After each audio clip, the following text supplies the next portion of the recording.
Yes, but the enemy was very cunning. So he could never get anything out of the dealers, all of whom only sold the stuff and weren't privy to the rest of the operation. Recognizing that, my father decided to contact the dealers in secret and cultivate personal relationships with them. Finally, he was able to convince someone to become his informant. The man's name was Jacques. He felt greatly ashamed about his work after seeing many families destroyed by synth abuse. That night, my father hosted a banquet at his countryside estate. He planned to meet up and exchange information with Jacques over some food. But then, we heard 2 gunshots from the courtyard. We raced to the scene and found my father, still holding a gun, and Jacques, who was already dead on the ground. Huh? How did that happen? Aren't they on the same side? Sounds just like Lenny's case, doesn't it? In both cases, the culprit seemed obvious, but neither appeared to have any motive at all. Looking back on it, though, I now believe the most important clue was something we all overlooked at the time. There were pieces of clothing left at the scene. Precise. But, considering it now, it's almost certain that they belong to a third person at the scene. With one extra person, we'll also need to reconsider why the 2 shots were fired.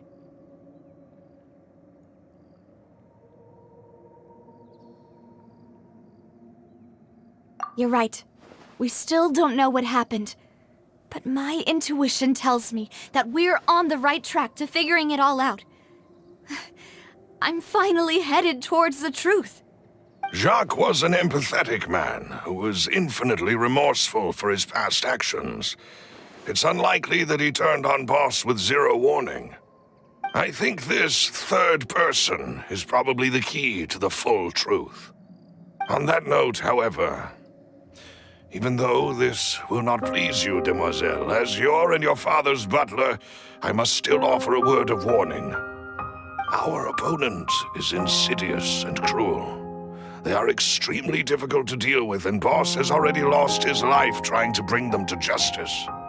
Even though Spina de Rosula has lost most of its former glory, Poisson has welcomed a new time of peace, and we have been allowed to live out our lives. There is no need to follow your father's path. It would be both wise and in line with Boss's wishes to step back and give up on the case. If that's indeed what he wished for, then he should have told me that himself. Was I not the closest person to him? And yet, I was the one most kept in the dark. What was the point of him dying without sharing any of the secrets he knew? Did he? Synth is still here. Callus the Unfaithful is still his epithet. And Spina di Rosula is barely getting by. Nothing. Did he think I'd just accept his meaningless death and live out my life just as meaninglessly? I've never accepted that. Ever. Not since that day, and certainly not now. I want to find out the real answer for everyone's sake. For the missing girls, for the victims, and for myself. Navia. This is indeed the best moment to act. Your partner appears to be quite reliable, and more importantly, demoiselle, I think you're also ready to take this on. So you do know something else, Malus? Yes, I do. In fact, even before that banquet, Boss already knew of the connection between Synth and the serial disappearances case. But what drove all the tensions to the boiling point was the revelation that you, demoiselle, had been selected as the next target to disappear. What? Boss also didn't tell you that he had been diagnosed with a rare illness. The doctors told him that he had no more than 5 years left to live. And the serial disappearances case caused him great anxiety. 5 years was nowhere near enough time to resolve this long-standing conflict, but once he passed away, all the danger would pass on to you. Knowing all of this, he decided to use one final intimidation tactic before his death. He claimed to have already gotten his hands on some key incriminating evidence for the other side, and even told some members of Spina di Rosula about the details.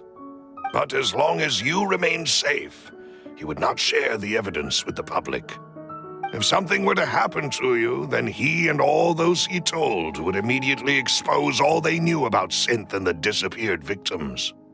Right, so nobody would be able to get off scot-free. As we've seen, Boss's tactic has worked. Even though Boss has been gone for a long time, the other side has not tried to take Demoiselle's life. No, I don't believe it. He never appeared to look sick to me. No father wants their daughter to see them weak and haggard, especially someone as proud as Boss. To him, dying in a duel and suffering lasting dishonor as the unfaithful were still far preferable than losing face in front of his daughter. So he chose to die in silence, so that he could protect me. I'm afraid you're not understanding this correctly, Demoiselle. What Boss wanted to hand to you was not a parasol, but a sword. If Boss's spirit could hear you telling me that you want to find the answer for the sake of everyone involved, I'm sure he'd be extremely proud. That fool. Couldn't he have just given it to me straight? No. He might have set up everything precisely because he never thought I'd be able to understand him. Is that the amount of confidence he had in me?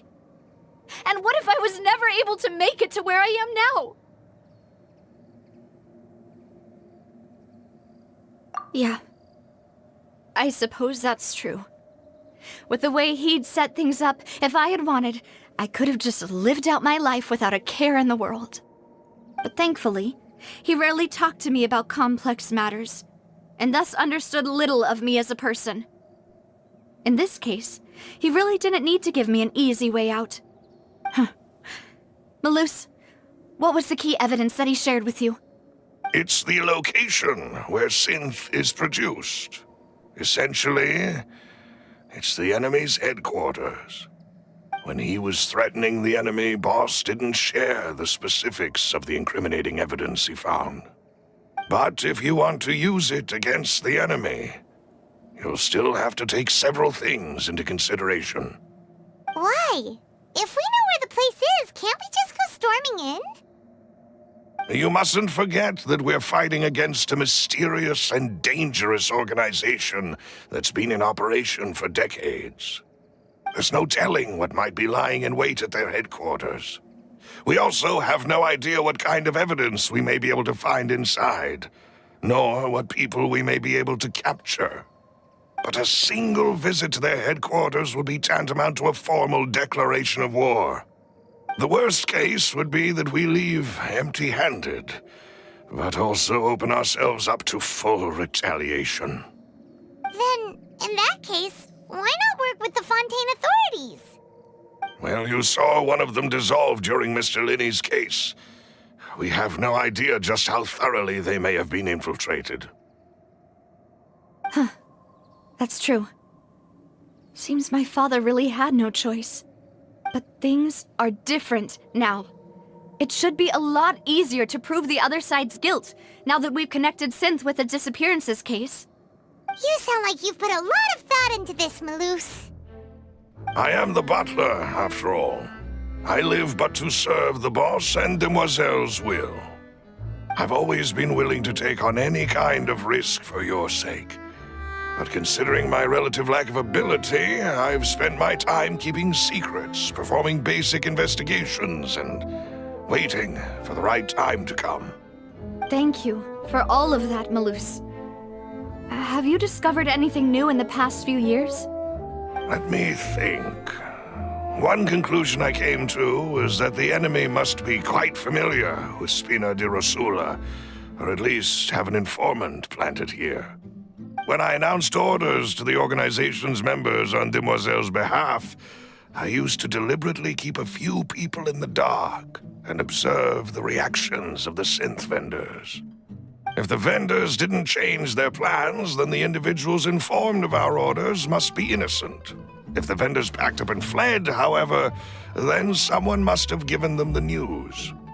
After several rounds of testing and investigative tracing, I've narrowed the suspect list down to 3 people. The first is Florent, Spina di Rosula's senior advisor. Huh? Florent? Yes, surprising, isn't it? He was one of the people Boss trusted the most, which also means that he was someone who understood Boss really well. Thanks to his position within Boss's innermost circle, he always knew our upcoming plans and could thus avoid capture this whole time. There's someone else like him too. Marcel, the head of Confrérie of Cabrières. Uncle Marcel. It's a guild in Poisson. Boss helped it to grow to its current size and prominence. In the beginning, they were only reselling some daily goods, but now they're one of the richest guilds around with a lot of business connections in the city. So, they're like a sister organization of Spina di Rosula? Yes, you can say that. When we were fighting against the synth dealers, they provided us with plenty of support. It's a bit difficult to imagine someone using their own money to hunt down themselves. The final suspect is Thierry, the man responsible for coordinating information between Spina di Rosula and the guards. Although the guards mostly leave us to our own devices, there are still many activities we have to report to the local authorities.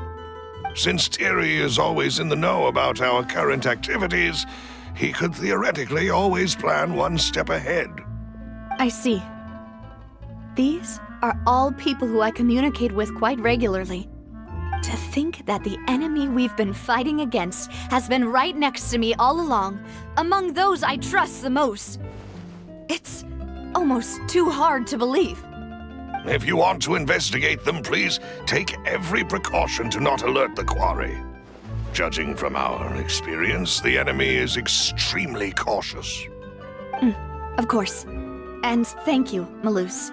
You've provided us with a lot of great information. You're too kind, my lady. I'm just doing my duty. And before I forget, proving Boss's innocence would also mean clearing him of blame in Jacques' death. After that incident, Jacques' wife and daughter were taken into the Spina's care. They still live in Poisson today. If it might help, you could also pay them a visit. I can make the necessary arrangements. Oh, thank you so much, Malus. You really are the best. A new case awaits, my dear partner. I hope we can work together to uncover the truth and end this case once and for all.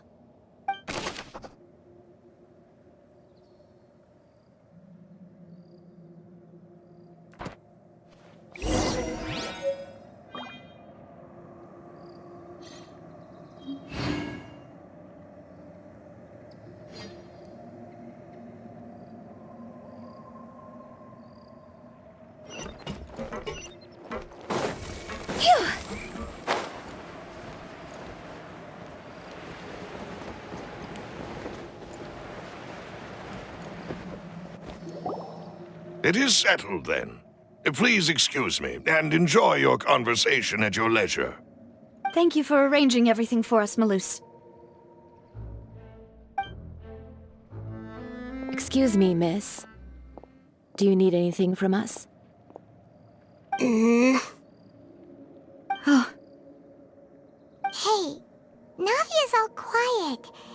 This isn't like her at all. I'm sorry that I only came to visit after all this time. After what happened, I didn't know how I was supposed to face the two of you. Ah, if it's about that, there's no need to apologize. After my husband died, Spina di Rosula sent us a lot of mora and support. I understood your guilt and apology to be genuine. But aren't all of those things nothing compared to the loss of Jacques? I can understand the kind of pain that comes with losing a father so needlessly. You don't understand at all. I didn't know how to face you, because I didn't know what I could possibly bring as a consolation gift. I know only the full truth could bring closure to you, and to all of us. Mm-hmm. I'm sorry. I appreciate the sentiment, but you don't have to carry all that guilt. On the matter regarding my husband, my daughter and I have more or less found our answer already. Would you mind sharing it with me? I really can't believe that my father could ever bring himself to shoot Jacques. I always knew that my husband's money was earned through others' suffering. He told me countless times that if he could turn back the clock, he would never go into the synth business again. He had many regrets, and felt that he took the idea of providing for his family too literally. For the longest time, he thought Mora was everything. So when Mr. Callis came to him with a proposal, he accepted it almost immediately.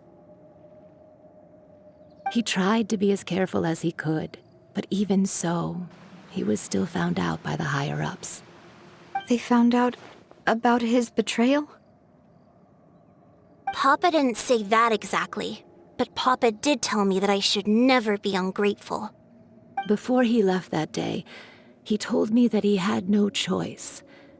It was only later that I realized it was his final farewell to the two of us.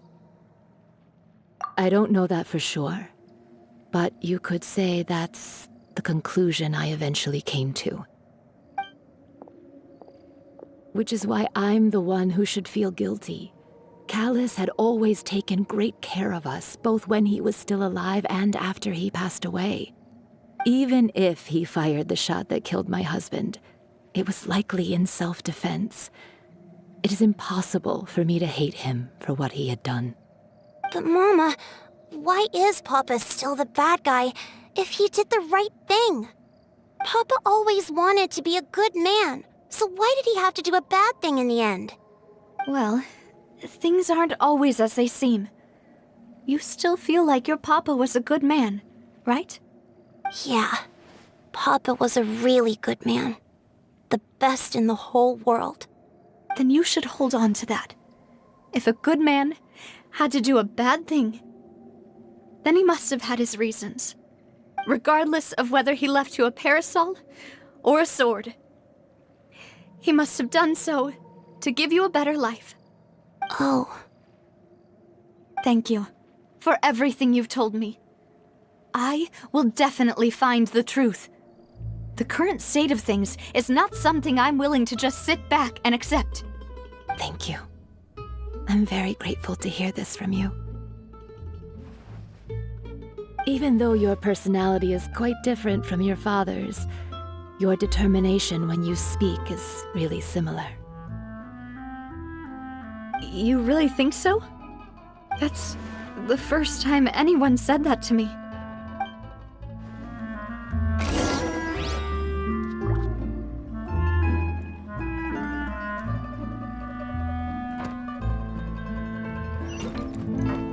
Are you okay, Navia? I'm fine. Don't worry. Let's investigate the 3 suspects next. Florence should be nearby, and we should be able to find Thierry and Uncle Marcel in the city.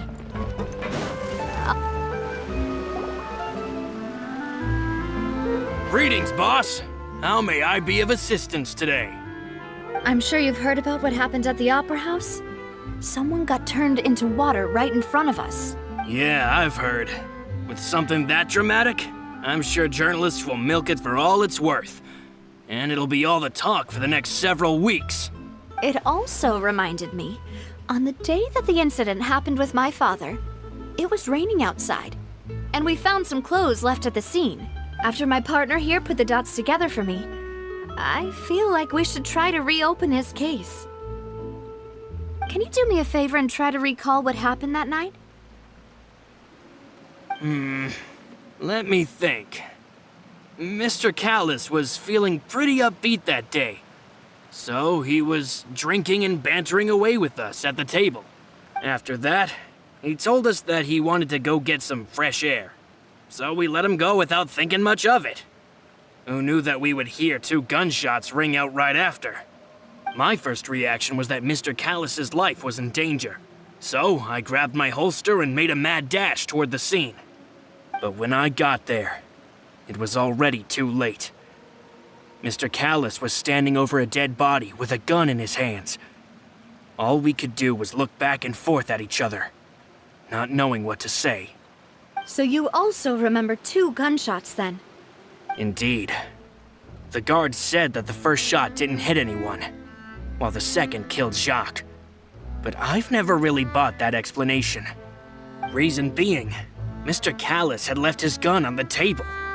I even made sure to confirm that before running to the scene. But according to the guards, that doesn't mean he couldn't have had other guns on his person. About the clothes left at the scene that you mentioned, do you think there was a third person there who was turned into water? At least from our perspective, my father had no reason to kill. So he would also have no reason to bring an extra gun with him. The gun he was holding probably belonged to Jacques, or a third person on the scene. Yeah, that makes a lot of sense. So you're saying Mr. Callus ended up with the gun because he seized it from one of the other guys? But hold on. If that's what had happened, then why didn't he share the truth with any of us? He didn't even want to face the Oratrice machine, and chose instead to prove his honor in a duel. Did he lose all faith in the courts after seeing someone dissolve right in front of his eyes? About that, Malus told me a thing or two. So, I think I can understand why he committed to the duel. I'll tell you everything once the whole truth has been revealed. I understand. Then I'll leave Mr. Callus's honor in your hands, boss. And if I may just say one more thing. The whole Callus the Unfaithful epithet has been a thorn in my side since the day it was invented. Many people have laughed at me for still calling him Mr. Callus, even after so many years have passed. But it was Mr. Callus's trust that allowed me to rise through the ranks of Spina di Rosula and live the life I lead today. No matter what others might say, he'll always be the man I respect the most. And he'll always be my boss. Don't worry. I will definitely find the truth. You and all our other comrades at the Spina deserve to know the truth as well.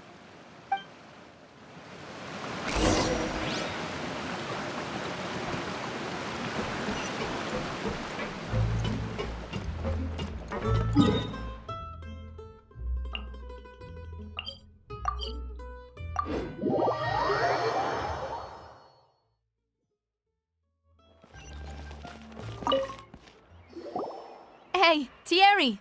It's me! Oh, now, what brings you here, Miss Navia? I've heard that you made quite the name for yourself at the Opera House. Oh, so you've got news of that already. Oh, okay. Hey, I'm also a member of the Guards, you know. The way you make it sound, people would think I was sent off to Poisson because I had done something wrong. Are you sure there isn't a little bit of truth in that? Under normal circumstances, shouldn't you have been called back to the city already? I mean, where I work is really up to me. Let's just say I enjoy the ambiance of Poisson. Callus did a fantastic job running the town, building Spina di Rosula from the ground up and clearing many obstructions in my way. It would be next to impossible for me to find a similarly easy but high-paying job in the city. Anyway, enough chit-chat. Are these 2 friends of yours? You, here for some formal business? Yes. These 2 are my partners. What happened at the Opera House made us realize that Linny's case and my father's may be related. We're trying to reinvestigate the details of my father's old case. Ah, I get it. You think there might be more to the case now that we know people can be dissolved into water, right? I was also flabbergasted when I first heard of it. If you want to go through the original files from your father's case, I can help you look for them. That'd be much appreciated. Thank you. Actually, I have another question. Do you have the authority to dispatch Gardamex? Of course. Without them, I couldn't possibly handle Poisson on my own. Why do you ask? We definitely can't use them to forcefully get more evidence for your father's case. Well, you see, just recently, we were attacked by a horde of unnumbered Gardamex in the city. So, if you hypothetically wanted to do something against me, all you would need to do is get rid of the mecha serial numbers and send them after me. Then you think too highly of my abilities. Dispatching mecha is very different from controlling them. If I had to make an analogy, when you order a dish, the chef will make it for you. You can ask the chef to cook, but not to massage your shoulders or carry your baggage. If you try to make unreasonable demands, the chef would just think you're out of your mind and ignore you completely. The same goes for me and my Gardamex. Removing a serial number is also not as easy as you might think. There are a lot of complex steps to it, and it's almost impossible to keep it a secret. So I can promise you, those mecha were definitely private units. They're certainly not cheap. So, whoever their owner is must be super rich, powerful, or both. Now that you mention it, though, being in the synth business would definitely be profitable enough to afford this. Oh, then you're officially in the clear, Thierry. Oh, well, thank you for the vote of confidence, Navia. Jokes aside, I'd like to wish you all the best with your investigation. I'll be staying in the city for a little while, so just come find me if you need any support from the guards.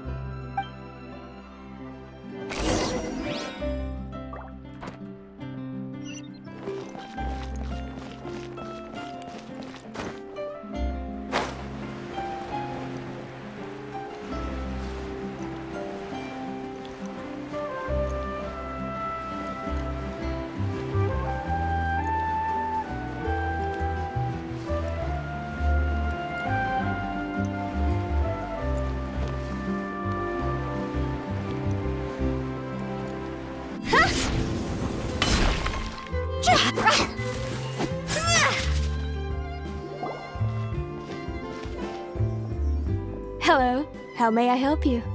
I'm here to see Marcel. Could you please let him know? You can just say Navia's looking for him. Sure, I will let him know right away.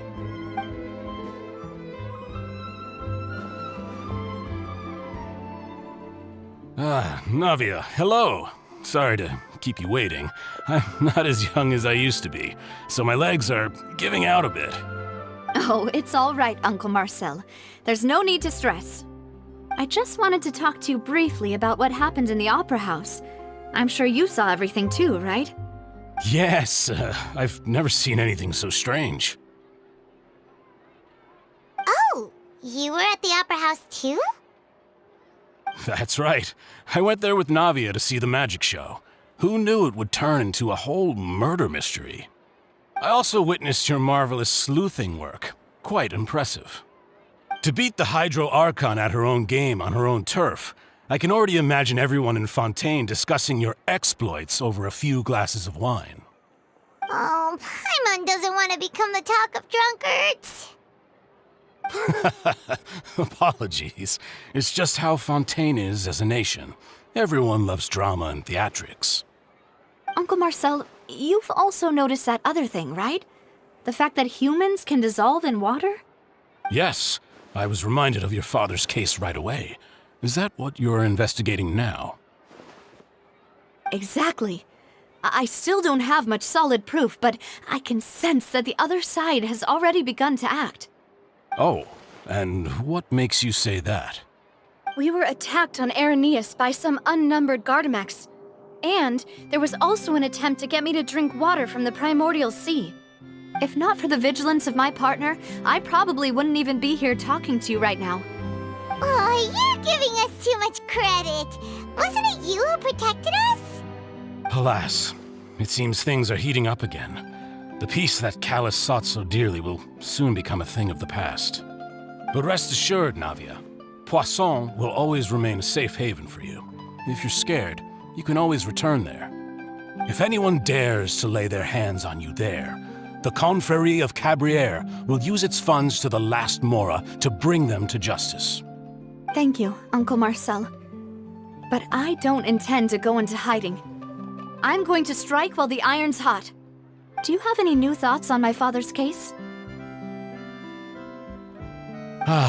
About that. Sorry, my age is catching up with me, so it'll take me a while to recall my memory.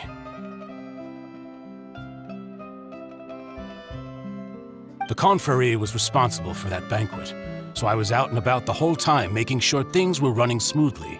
I didn't even have the time to drink with the guests. Then I heard the sound of a gunshot, and the rest was history. Oh, it's okay. No need to push yourself. We'll ask around some more, see if there are any valuable clues elsewhere. Sounds good. Just let me know if you ever need Mora. All my wealth comes from Callus's patronage and support. I'll spend however much it takes to clear his name.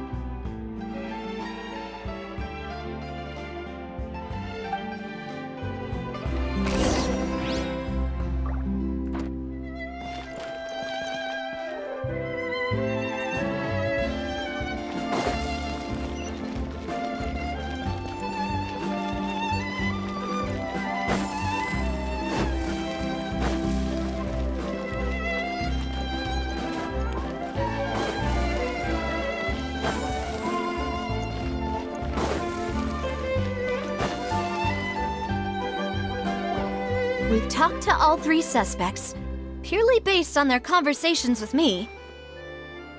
None of them sounded particularly suspicious.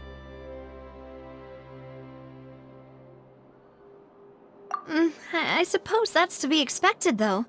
If a single conversation's all that's needed to find them out, then my father wouldn't have needed to investigate the case for so many years. Anyway, even though we didn't make a breakthrough, let's still compile what we were able to find. But where should we start? Ah, you're right! Florent mentioned that Callus probably only ended up with the gun because of circumstance. That makes sense. According to Jacques' family members, he already told them that he had been discovered, and that he had no choice before he left home that day. If I had to guess, he probably received an order from the synth boss to kill my father. Had he refused, he and his family's lives would have been forfeit. So, Jacques fired the first shot? Oh? And why is that?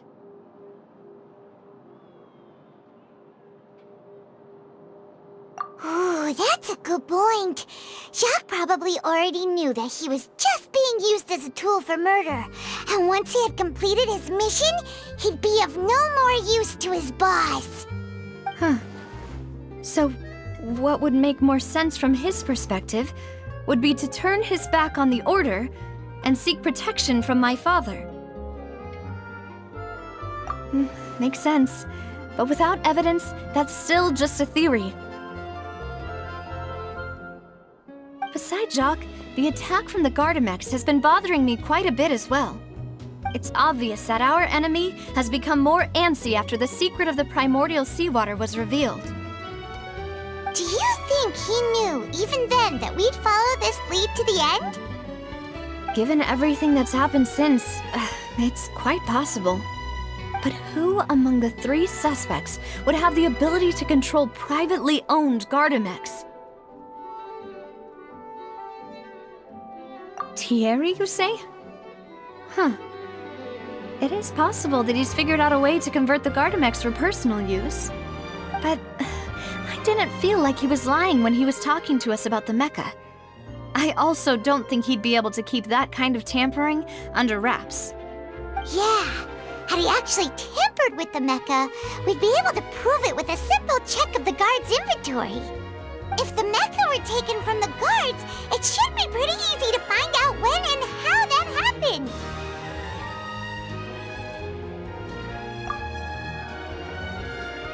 Uncle Marcel? My father did really trust him. And they worked together on a large number of projects. Maybe that's how he got to know Jacques. And with funds from the Confrérie, he could also afford a large number of Gardamex. It's still really hard for me to imagine, though. After all, Uncle Marcel has been around since I was just a child. Also, wouldn't this mean he has been spending a whole lot of mora and energy to fight his own synth business? Florent? It is true that he was closest to my father, and thus had the best chance of learning about his dealings with Jacques. But as Spina di Rosula's advisor, his work mostly deals with personnel and security, so he shouldn't have much means when it comes to finances. So you're saying he's too broke to afford a mecha army? Exactly. He can't.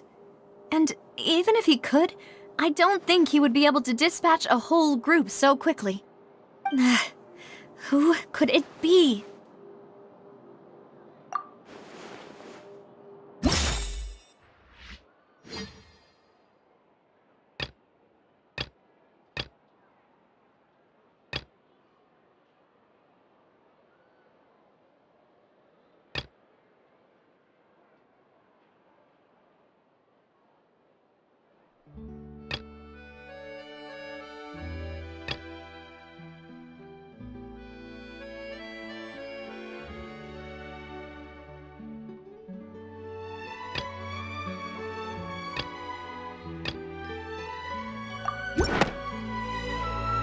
You know, if you think everything through, Uncle Marcel is indeed the most suspicious of them all. Could we be missing other suspects? Malus didn't know about the people turning into water thing when he narrowed it down to these three, did he? Malus has always been very reliable, and his judgment of others' trustworthiness has been fair and well considered. When he laid out his case for the three, the rationale he gave me made a lot of sense as well. The suspect is knowledgeable about the Spina's internal affairs, has the means to dispatch Mecha to assassinate us, and possesses significant intellect and foresight. Even if I don't want to believe it, I'm starting to see how things could all tie back to Uncle Marcel. Well, we still have another trump card on top of all the theorizing and speculating. Yes, Malus did say that charging straight in there would be extremely risky, but we don't have any other options right now. We need far more solid proof before we can hope to go charging in on our enemy. Navia, here you are. Oh, I've been looking for you. Huh?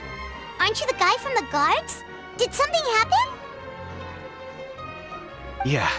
News came from Irenaeus just after you left. We've got another trial on our hands.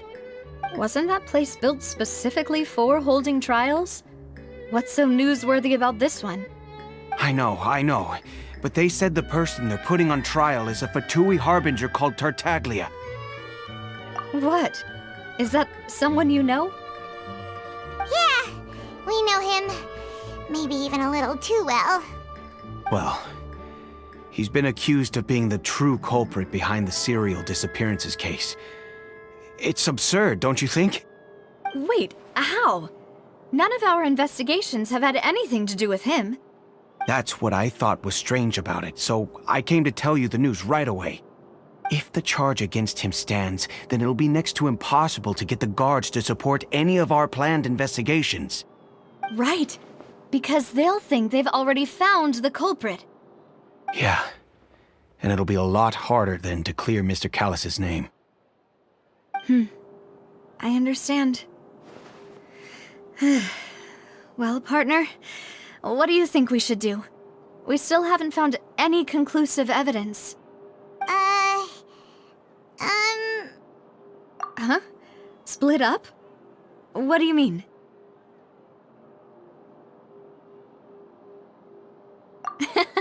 Just as expected of my partner. Since this is a trial about the serial disappearances case, the culprit's attention will be focused on Irenaeus, leaving his home base wide open. You're right. This is our best opportunity. All right then, let's do this. I'll stall them at the Opera House and charge Marcel as the true culprit. I won't have any chance of making that charge stick, though, unless we find more evidence. It'll be up to you to make it back in time and hand the decisive evidence to me. We'll help you, just like you helped us in Linny's trial. Demoiselle, please allow us to accompany you. I'm ready. Ah, Malou, Silver. When did you two get here? We heard that you'll be leaving Poisson and figured that you might require our assistance. It's our hope that your confidence will be bolstered with the two of us by your side. Thank you so much. Then, let's make haste for Irenaeus. Paimon, Traveler, I'll see you at the Opera House. See you then!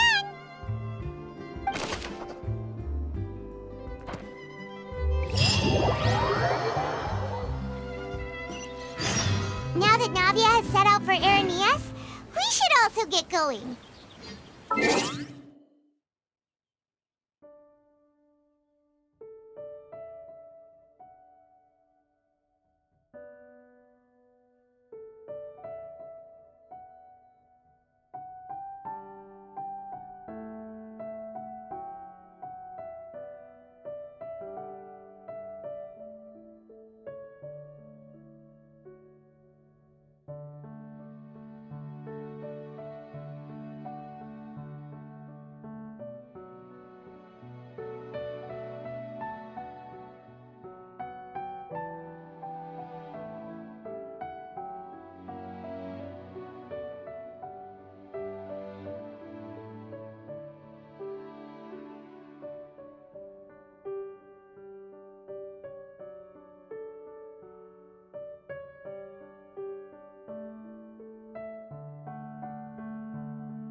The location has already been marked on the map, so let's head over.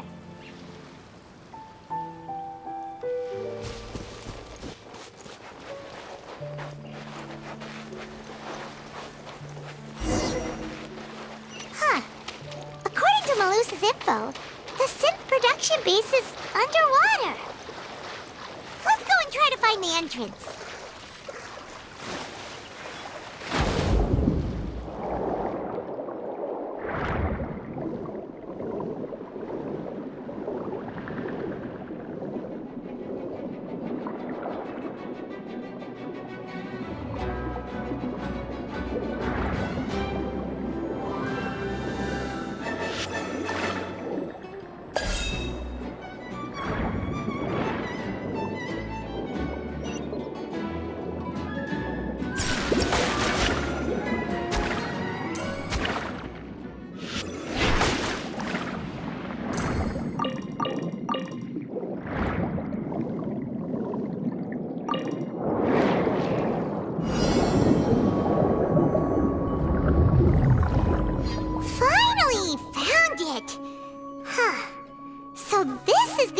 That leads to the synth production base.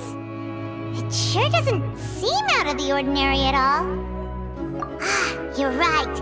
An important place like this is bound to have a ton of protective measures and mechanisms. Navia's probably arguing up a storm right now to stall for us.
It would appear that I must repeat my question again, Mr. Tartaglia.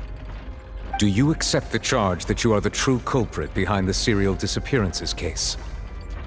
To be perfectly honest, I don't understand your country's complicated court system, or the reason why I'm being charged with something I've never even heard of.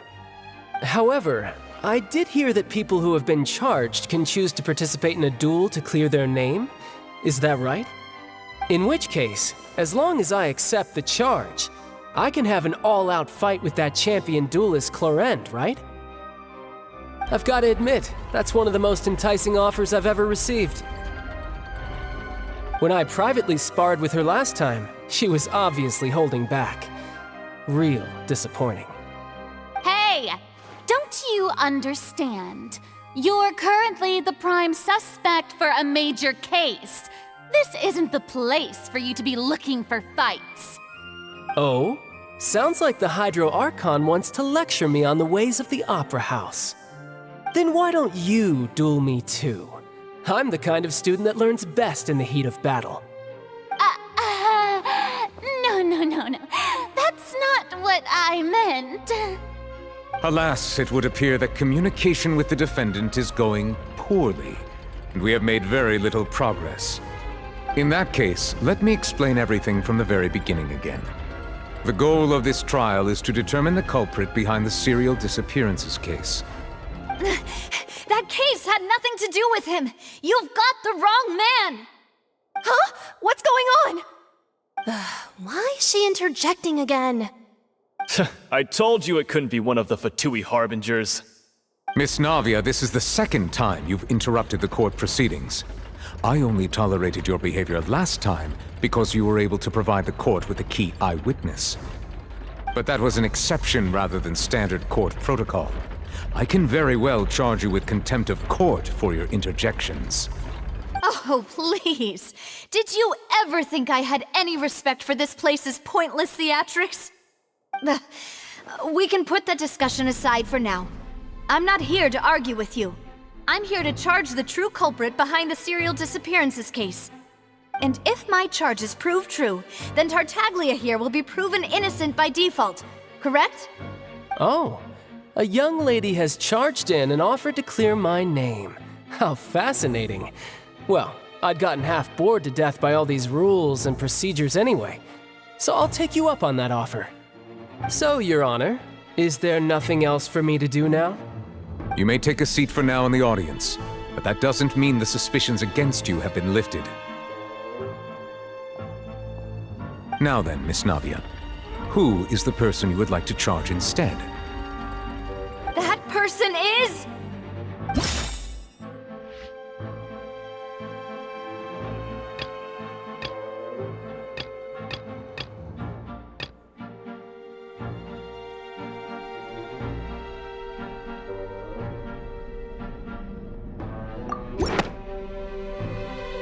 Marcel, the head of Confrérie of Cabrières! Huh? What confrérie? Never heard of them in my life. I've heard of them, but weren't they Spina di Rosula's sister organization? Oh, is this going to be a friends to enemies type situation? Please let me remind you, Miss Navia, that charging someone is an incredibly serious matter. Committing to the charge also means taking on the legal responsibilities associated with it. And if the charge fails, depending on the circumstances, you may also be charged with the crime of making a false accusation. Knowing this, do you still wish to charge this man? Yes, I do. In that case, I declare the charge to be valid.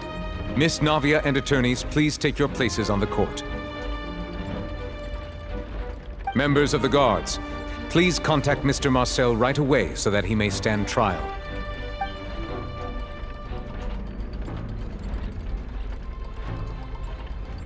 Mr. Marcel, you will not require an attorney. Is that correct? Apologies. It all just happened so quickly. I still haven't figured out what's going on. I think an attorney won't be necessary. This is probably just a misunderstanding between me and Navia. Very well. In that case, since both sides have now arrived, Miss Navia, please present your charges. I would like to take everyone back to 3 years ago, to the case of Callus the Unfaithful. Only through elucidating what really happened in that case can we connect all the dots for the serial disappearances case. Navia, do you really think that I was the one who killed your father? Come on, why would I do that? Callus was my benefactor, and remember, both you and I only ran to the scene when we heard the sound of a gun. If that's enough to make me a suspect, wouldn't that make everyone at that banquet a suspect as well? I think there's no point in getting into the specifics right now. The audience doesn't even have the big picture yet. Even I'm struggling to remember some details of that case. Exactly correct, Your Honor. I must refresh everyone's memory about that case before I can explain my charge and reasoning. I see. In which case, I will recount the findings about that case as originally recorded by Maison Gardiennage.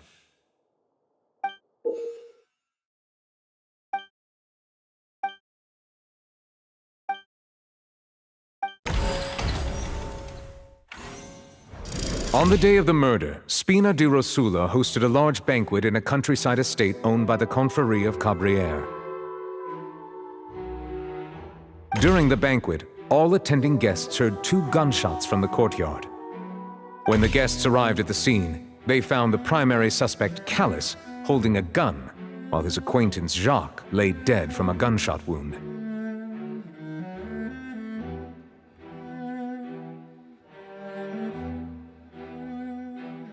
The guards' investigation did not recover any other firearms from the scene. As a result, they concluded that the suspect's first shot must have missed, while the second must have taken Jacques' life.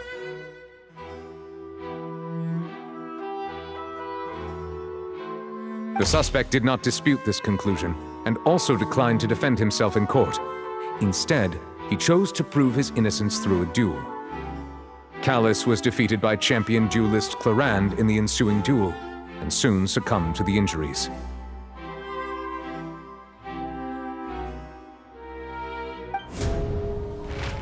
These are the known facts about the case.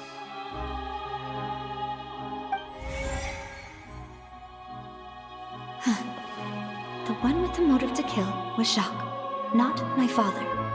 And even so, Jacques still had no reason to pull the trigger. In truth, the third person shot Jacques first, and was shot in turn by my father when my father seized the gun from him. After that, the true culprit turned the third person into water, erasing all traces of him from the scene. Thank you for the summary, Your Honor. Of course, the guard's conclusion appeared quite sensible to us at the time. However, we should revisit the case now that we've gained new information about the abilities of water from the primordial sea.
The testimony of the victim's family confirms that Jacques had thoughts of assassinating Callus when he set out for the banquet. However, in the end, he reconsidered, and instead shared everything with Callus, hoping to seek the latter's protection. Unfortunately for Jacques, the true culprit had already considered this possibility, and had sent out another assassin.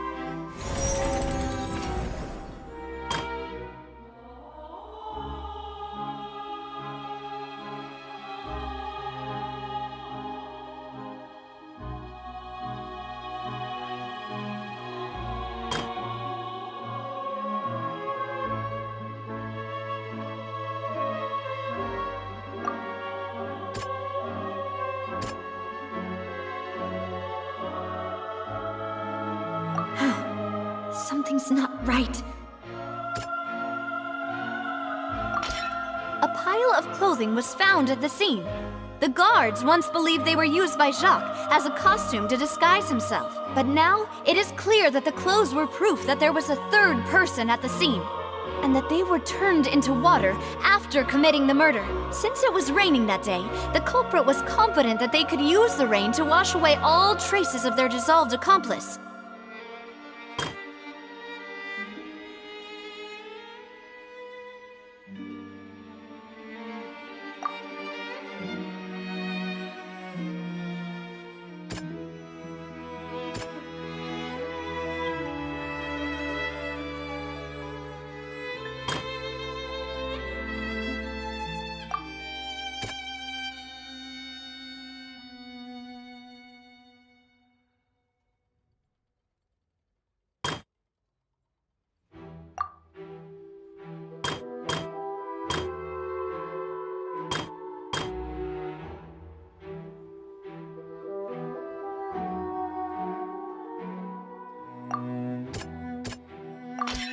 This assassin first shot Jacques, then turned to shoot Callus, only for Callus to wrestle the gun from him and kill him instead.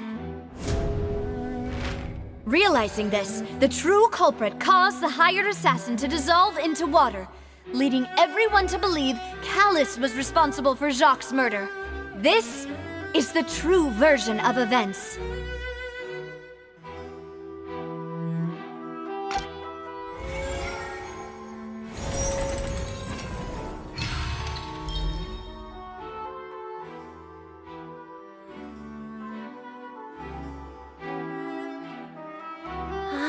That's what happened. Wait, you're telling me something as dangerous as water from the primordial sea has been used for all these years? What a great theory. It also explains Callus's and Jacques' respective motives. I guess they didn't shoot each other after all. Mr. Marcel, you are the one being charged with the crime. You should provide a rebuttal if you wish to prove your innocence. Ah, but I think I agree with everything Navia just said. In fact, there was nothing in her speech that directly implicated me. Then, may I ask some questions? In my opinion, we primarily need to determine two things. One, do you have the evidence to back up your claims? I'm afraid not. At least not at this very moment. Boo! If you don't have any evidence, you should just go home! I may not have the evidence with me, but I know where I could go to collect it. If we look up the deserted clothes against a record of people who went missing around the same time, we should be able to find a match. Considering the serial disappearances case, the guards probably kept careful records of all missing persons from around that time, regardless of age or gender. That makes sense to me. Monsieur Neuvillette, I would consider this to be a reasonable investigative direction. Why do I feel like Farina's acting a little differently today? Maybe she's scared of embarrassing herself again? Alternatively, she's become more diligent after charging an innocent citizen in the last trial. My second question has to do with the ensuing duel. If the truth is indeed as you described, then why didn't Mr. Callus explain himself in court? If he had testified that a person had been dissolved, he could have at least mounted a defense. I've thought about this too, and the answer is actually pretty simple. He felt there were things that were more important to him.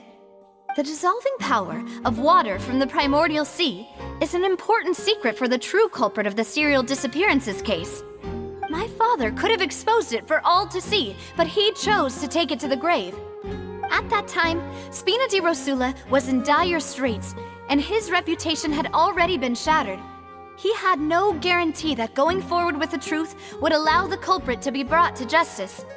What was certain, however, was that it would paint a gigantic target on my back. Boss once told me that Demoiselle had already been selected as the next target of the serial disappearances case. What?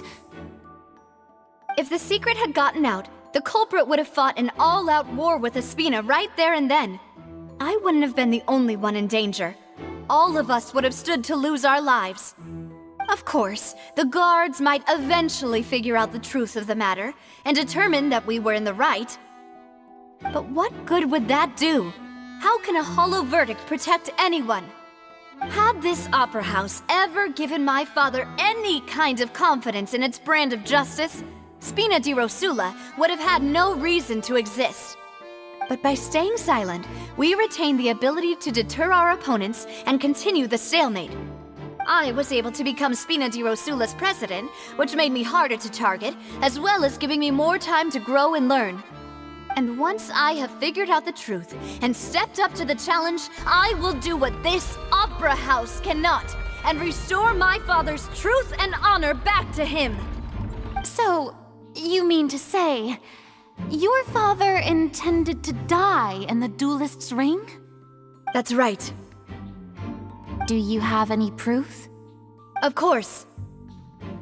All you need is to ask his opponent, Clorinde. I don't need your apology, your guilt, or your support from the shadows. You don't have to do anything for my sake. But since he entrusted his will to you, Clorinde, you should tell us the truth about his sacrifice. So, during the duel, did you believe that Callus was intending to die? Yes, I did. As a champion duelist, I've fought many battles and taken a countless number of dishonored lives. In my line of work, I've seen all kinds of people give their all for the faintest hope to continue living. Some were determined, others passionate, and some even manic and twisted. Just one look and I can tell if a duelist is hoping to live or if they're looking to die. I hereby swear on my name and honor as a champion duelist that Mr. Callus never intended to leave the ring alive. Since that's your testimony, I have no more questions. It appears there really are good grounds to reopen this case. I concur. However, Miss Navia, you still have not explained the link between your father's case and the serial disappearances case. Right? What she said was fascinating, but kind of beside the point. Wait, weren't they just talking about the serial disappearances case? Of course, Your Honor. The two cases are connected via a matter of timing. In my father's case, the culprit intended to kill both Jacques and Callus. As a result, they planned to act after hearing 2 gunshots. And at the end of Linny's trial, the culprit also only dissolved the victim in front of everyone because they realized they were at risk of being identified. The culprit could only time their actions so precisely if they were already at the scene. Coincidentally, Marcel attended both the banquet and the trial. So that's why you suspected me. Even after hearing your reasoning, I still can't help but find it a little preposterous. I'm used to it, though. You've always been an impulsive and sentimental child, Navia. It's one of your most endearing traits. No need to appeal to pathos. I won't try to refute your points one by one, but even if everything you just said was true, can you prove that I was the only person present at both events? On top of that, does a person have to be physically present to control the timing? Can't someone remotely monitor the place? Don't know what she can say to that. I know that even with that, you might still think you can reduce the list of suspects with some further investigations until I'm the only one left on the list. Alas, who won't feel at least a little hurt by an accusation of murder from a girl you see as your own daughter? But if I were to dismiss this completely, you'd also think I'm not being considerate of your feelings. Ah well, let Uncle Marcel teach you another lesson. Do you know what the biggest flaw in your reasoning is? I suppose you're gonna tell me anyways. It's timing again. I'm a businessman by trade. From that standpoint, there's no reason for me to kidnap young women. It's a high-risk action with nothing to gain. In addition, I left my home in Snezhnaya when I was young to come to Poisson and work in some trade. My business only thrived when I received Callus's patronage. But the disappearances began before I ever stepped foot in Fontaine. I do apologize, demoiselle. This was my mistake. No, it's not your fault. I'm sure he had come prepared. Is there anything else you'd like to say? Would you like to check the date of my first business license against the first known case of the serial disappearances? You can also take a look at my border entry records, or ask my friends and family when I left Snezhnaya for the first time. Could those records and testimonies do something to appease the unspeakable anguish in your heart? Seems like she got the wrong guy. At this rate, Navia will be convicted for falsely accusing him. I think you've done a superb job of dissecting your father's feelings as he neared the end of his life. But aren't you going against all of his wishes and expectations right now? He wished for you to become more rational, collected, and conscientious, instead of dwelling only on your own feelings. Once you've learned to be more considerate of others' feelings, and to stop rushing headlong into things, you'd have met most of his expectations. This isn't just about me, and it never has been. The biggest difference between me and the rest of the victims is that I still have the ability to search for the truth, while that same agency has long been taken from them. The people whose families were destroyed by synth abuse, the people who lost their loved ones to the serial disappearances, and the people who suffered tragic ends due to their sense of justice. Many people's images are flashing before my eyes. I'm sure some are coming to those of you in the audience as well. And whose image do you see, Marcel? Is it a man named Vacher? Oh, so you do know that name. I'm merely surprised you'd suddenly say the name of someone I've never even heard of. I was waiting for you to say that.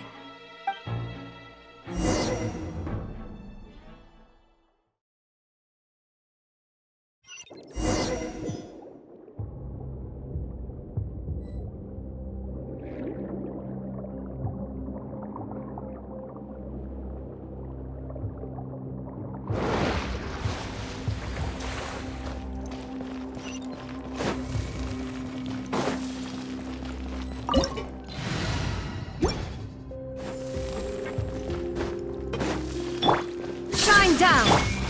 For Rex Lepus! The wind knows me. Fallen leaves, adorn my night! There is no escape! Whoa! The floor is going up! Is it because of this mechanism in the middle? That guy really prepared a lot of stuff for this place.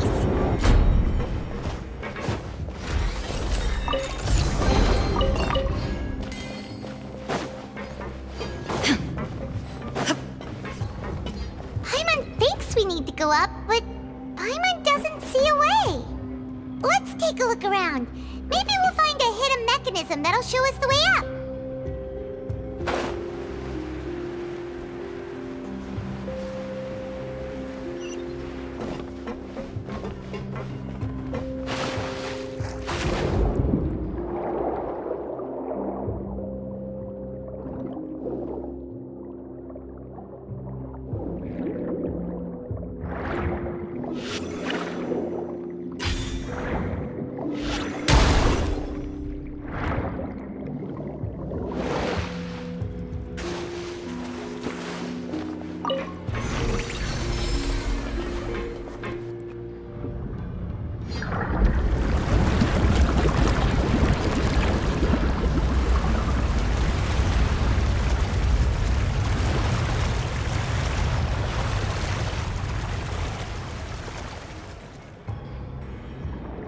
The water level is rising!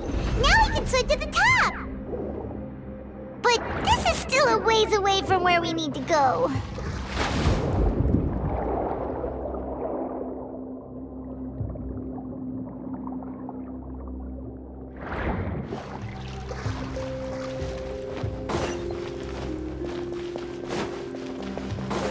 Shine down! No touching! One One with nature.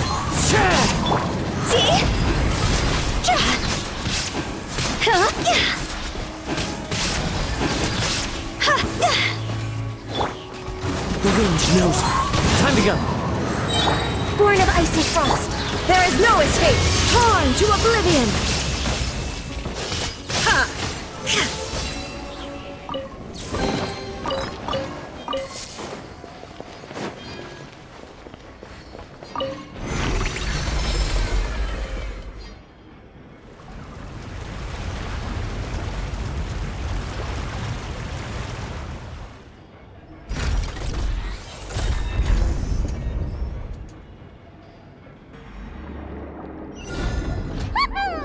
Now the path is clear. Let's go.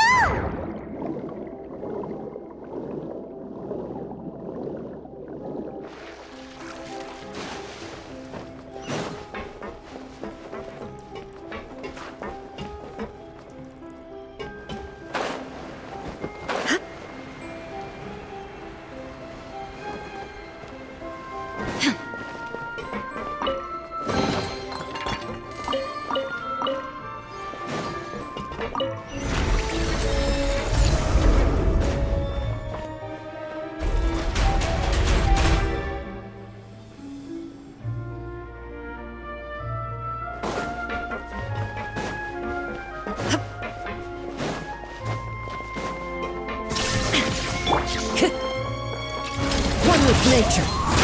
One with wind and cloud.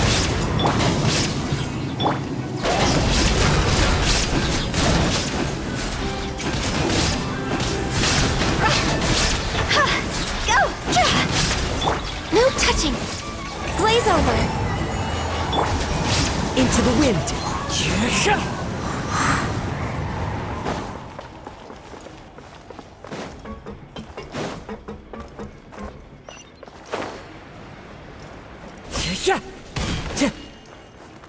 Time to go.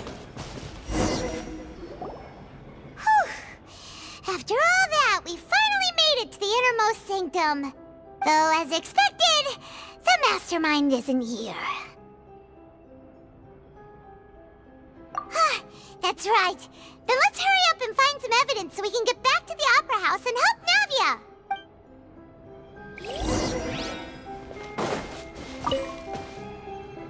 What's all this? Aw, it's a bunch of really cute things. Pink accessories, a hair tie, a necklace, even a makeup box. Oh, Paimon sees it too, but why are all these cute things labeled with different girls' names? Huh? You mean the girls from the serial disappearances? They were brought here? And then they were turned into water. And all the boxes of things, these names, that means...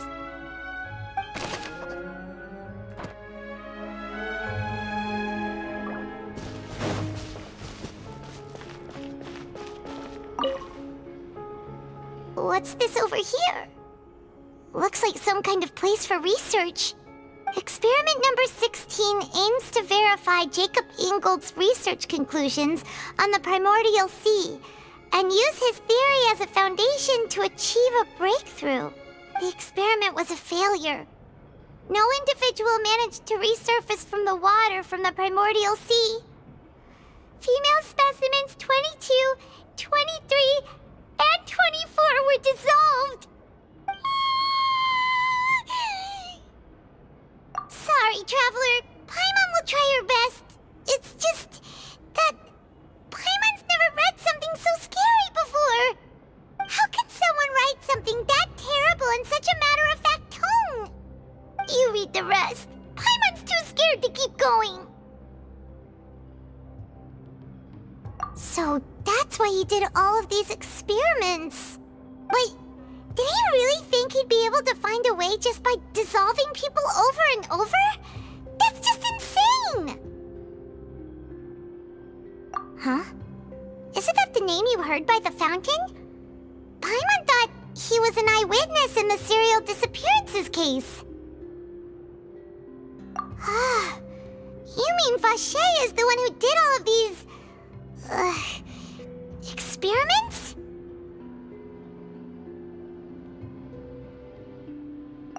That's it! Vacher was no victim, but personally took his lover and... No, that's not it either! If that's the case, why would he want people to resurface from the water? In any case, Paimon will write it all down.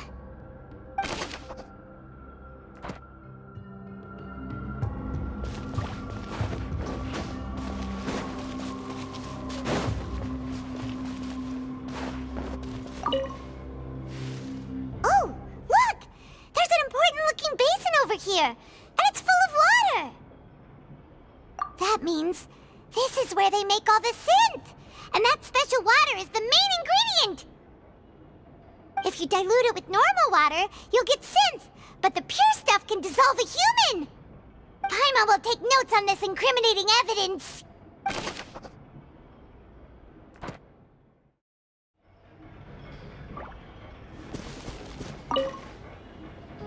Let's see what's written here. Nothing escapes Detective Paimon's eyes. Callus. Navia's father. Oh, this seems to be an investigation report on him. Yep, it's about finding someone to assassinate Jacques and Callus because of a lack of confidence that Jacques himself would go through with it. This should prove the existence of the third person, right? We still have not determined the exact content of the key information Callus has passed on to certain members of his organization. The old dog's a real menace to deal with. Even if he abides by the promise he's made to us, he will still have the upper hand.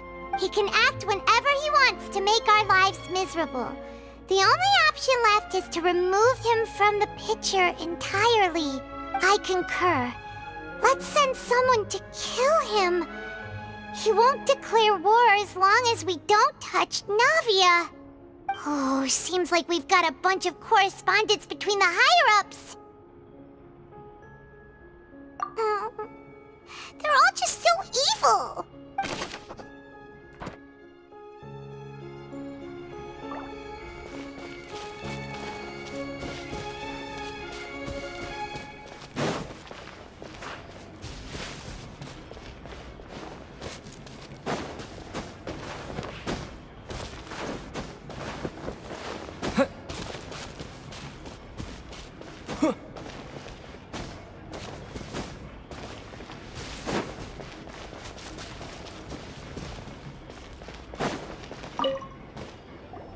Whoa!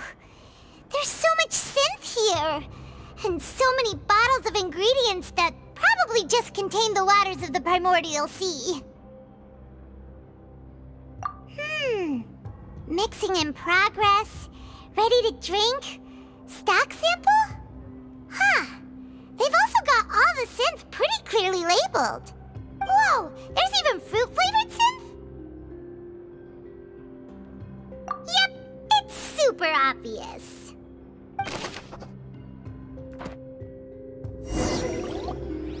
We've looked at almost everything here, and it seems like our theories were spot on. But...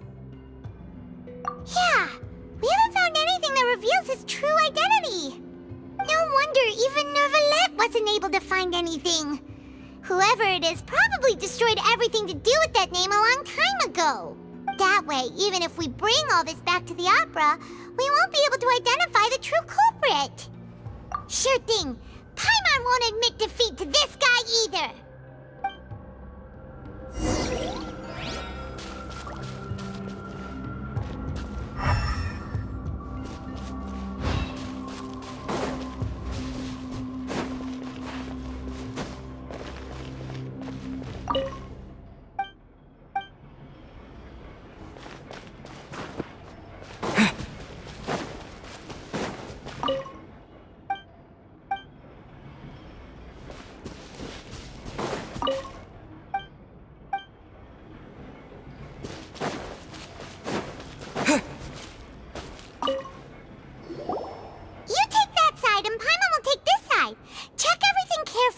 We'll find something for sure.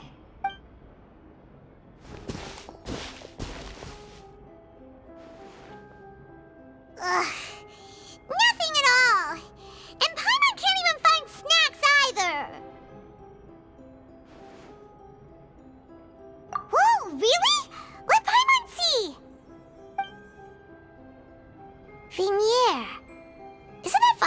lover's name?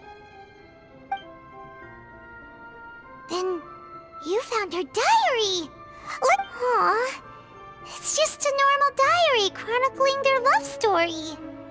She was so sweet, too. Oh, Paimon feels even worse for her now.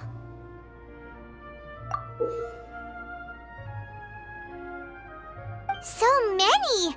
A whole page's worth! But they're all crossed out. Was she unhappy with all of them? The final name she decided on was... Marcel. Wait, but Marcel's pretty old. Has this case been going on for so long that he's Vacher and Vinier's grown son?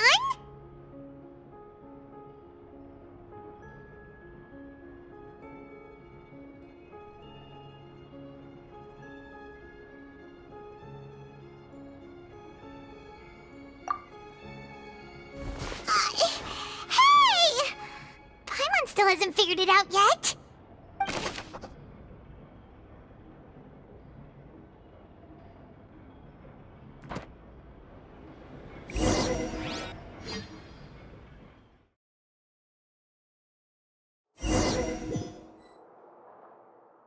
And whose image do you see, Marcel? Is it a man named Vacher? Oh, so you do know that name. I'm merely surprised you'd suddenly say the name of someone I've never even heard of. I was waiting for you to say that. Navia! We're back! As expected of my partner. I just knew you'd return in the nick of time. Just how often do you intend to flout the rules of this court? It's all right, Monsieur Neuvillette. Given their confidence, I expect they've found the crucial evidence.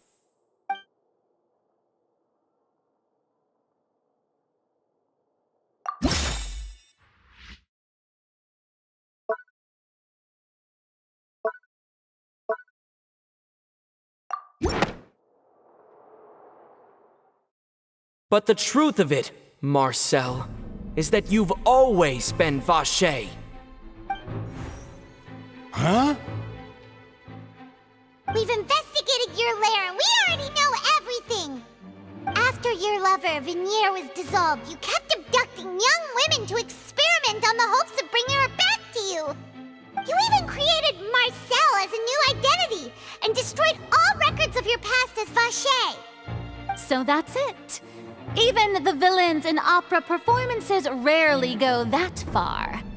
And with that, Marcel's motive has now been established. This information regarding your past also dismantles your prior timing defense. Well, Marcel, do you know where you went wrong? You fixated your gaze on the lover that passed away, instead of paying attention to the living people around you. So, you never noticed how we changed, or how we grew as individuals. You also never understood Boss's real expectations for his daughter. Or our determination to see things through. Your determination. Mr. Marcel, please speak up now if you would like to defend yourself. Otherwise, the trial will move on to the next stage. Do you really think I wanted to do any of this? Pay attention to you? What for?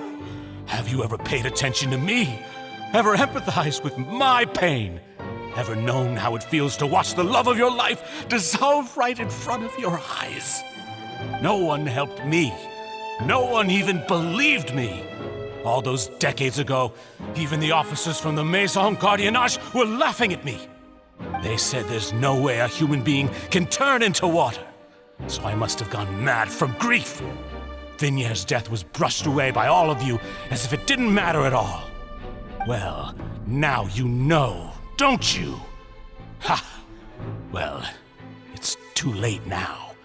All those who were dissolved are gone forever. You only have yourselves to blame. You set up this ornate opera house in pursuit of your so-called justice, your beloved drama, while turning a blind eye to the suffering of the people. Vinier is dead. We promised each other that we would always be together.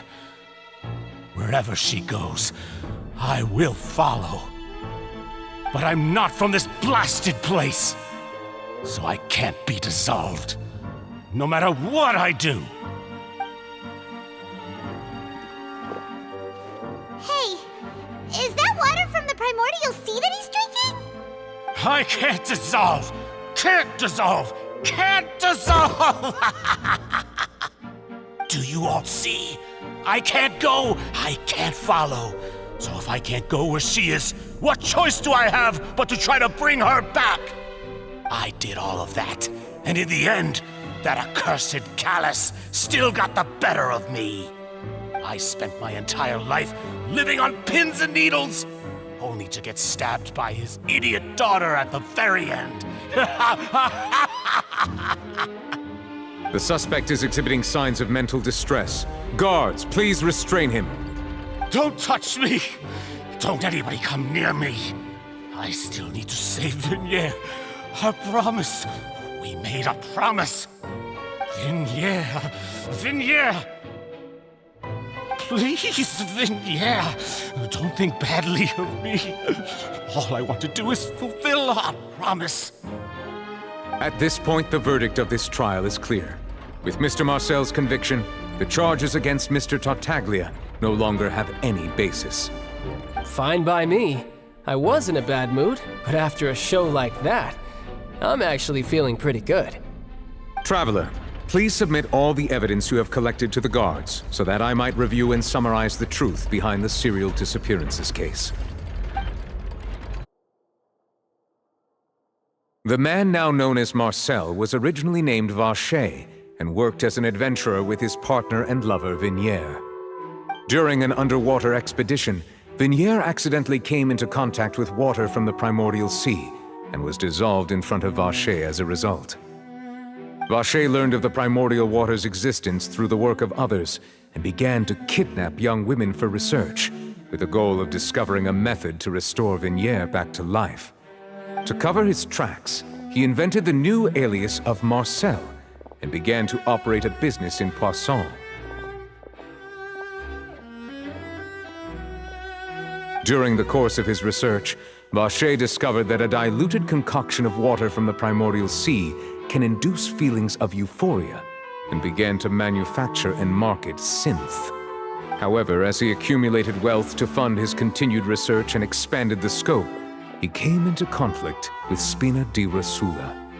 After exchanging blows with Spina di Rosula for many years, Vacher decided to assassinate their president Callus at a banquet. Although the assassination did not go as Vacher expected, he was able to turn Callus into the murder suspect by dissolving the assassin he sent to the scene. And just recently, Vacher attempted to frame Linny as the culprit of the serial disappearances case, using a similar method. However, his attempt to frame Linny failed, and the power of water from the primordial sea became public knowledge. This case also exposed enough of Vacher's machinations that he was eventually successfully charged in court. Thus concludes the enigmatic history of the serial disappearances case, with the truth revealed to all.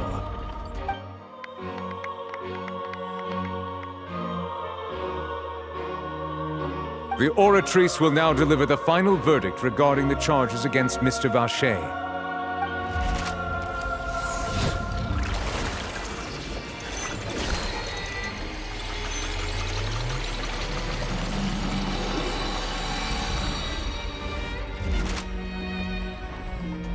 According to the judgment of the Oratrice Mécanique d'Analyse Cardinale, Mr. Vacher is guilty.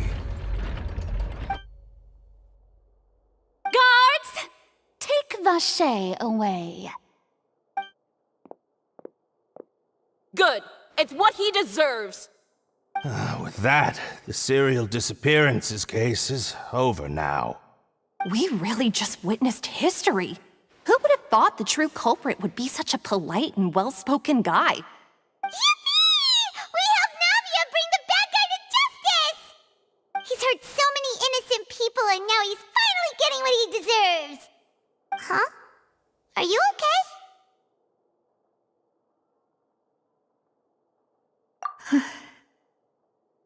Demoiselle, you were absolutely brilliant.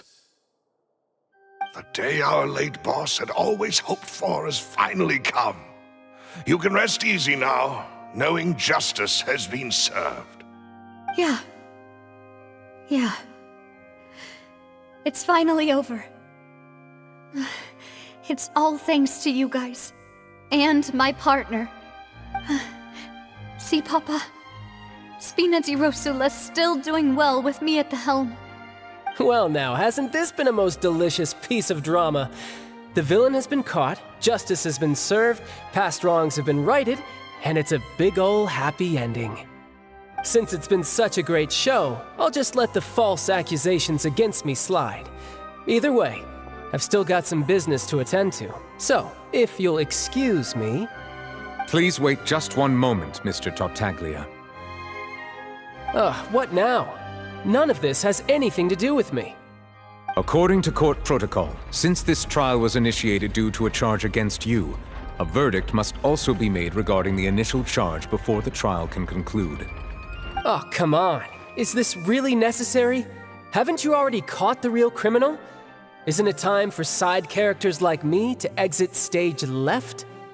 Please respect the laws of Fontaine. This has always been the rule. All right, but this sure is a lot of hassle. All I need to do is stand over there, right? Let's just get this over with. Through evidence presented in the public trial that was just held, it has been established that Mr. Tartaglia has no direct connection to the serial disappearances case. The guilty party has been identified, and thus it is logical to suppose Mr. Tartaglia is innocent of the charges. We now turn to the Oratrice Mécanique d'Analyse Cardinale to render the final verdict on the charges.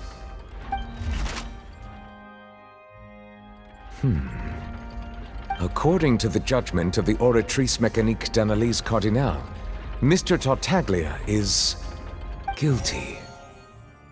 What? Hey! That's not funny! Didn't you just say I'm supposed to be innocent? What's with this verdict? Is your justice machine malfunctioning? Huh? This has never happened before. The Oratrice actually returned a different verdict from the Chief Justice. I mean, have you ever heard of an innocent Fatui Harbinger? Do you think the Oratrice might have just convicted him on general principle?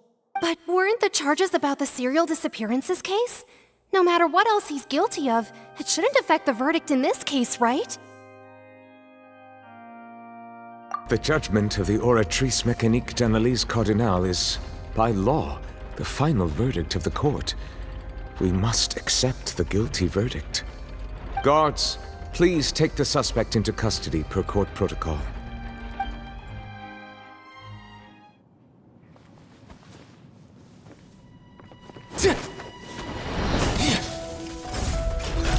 So this is how justice is done in Fontaine. What a joke. You've got your rules. Well, I've got mine too!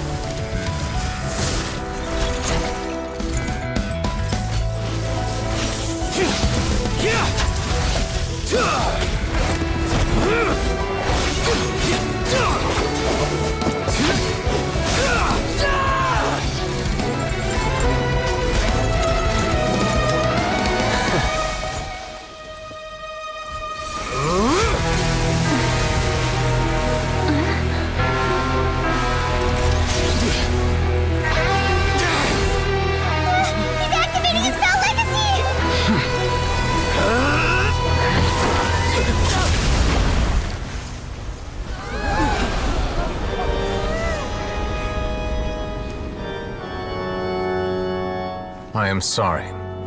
If you have been wronged, we will find the truth. But the rules of the court must be upheld.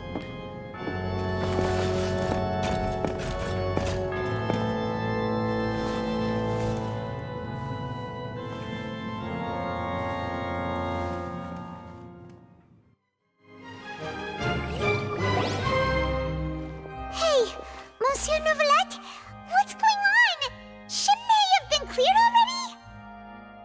Apologies. This is also the first time I've encountered such a situation. However, according to the rules established at the conception of Fontaine's court system, the Oratrice's judgment is the final verdict of the court. All I do is follow court procedure. As for why the Oratrice arrived at the conclusion it did, you should probably ask someone more knowledgeable than me.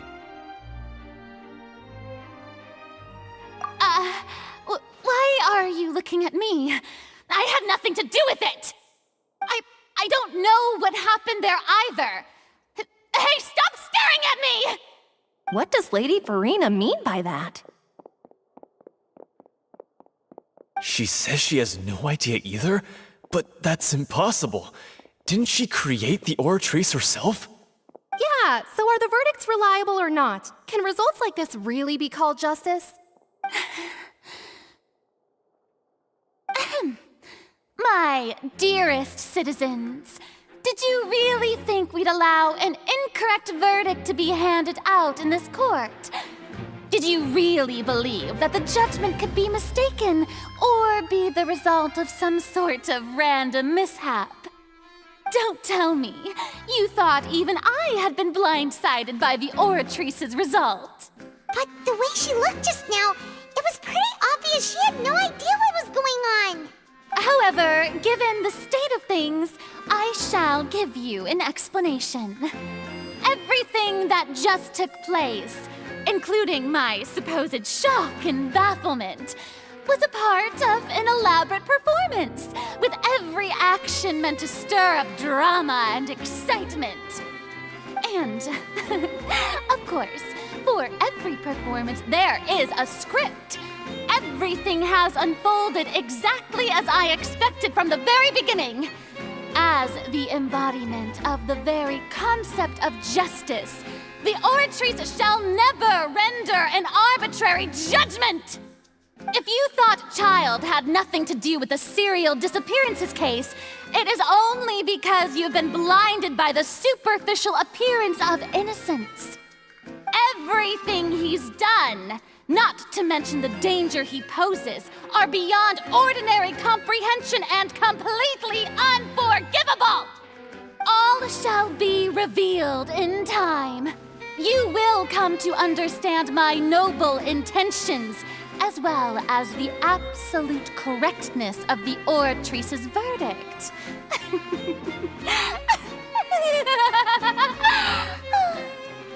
Now, having said that, although I hate to leave things hanging in suspense, it is now time for this performance to end. As the lead actress, I shall be the first to take my leave. Toodaloo! So she chose to make her escape after all, did she? So you're saying we shouldn't put much stock into what she just said? She probably just put on that performance to save face. As for the truth, it's unlikely that she actually has any idea. However, please be assured that I will continue to investigate this case in a personal capacity. Just as I promised, if the judgment has been incorrect, we will do our utmost to clear his name. All right. Even though we feel pretty badly for him, we'll take your word for it for now. After all, he's done plenty of bad stuff, so he should have known he'd go to prison someday, right?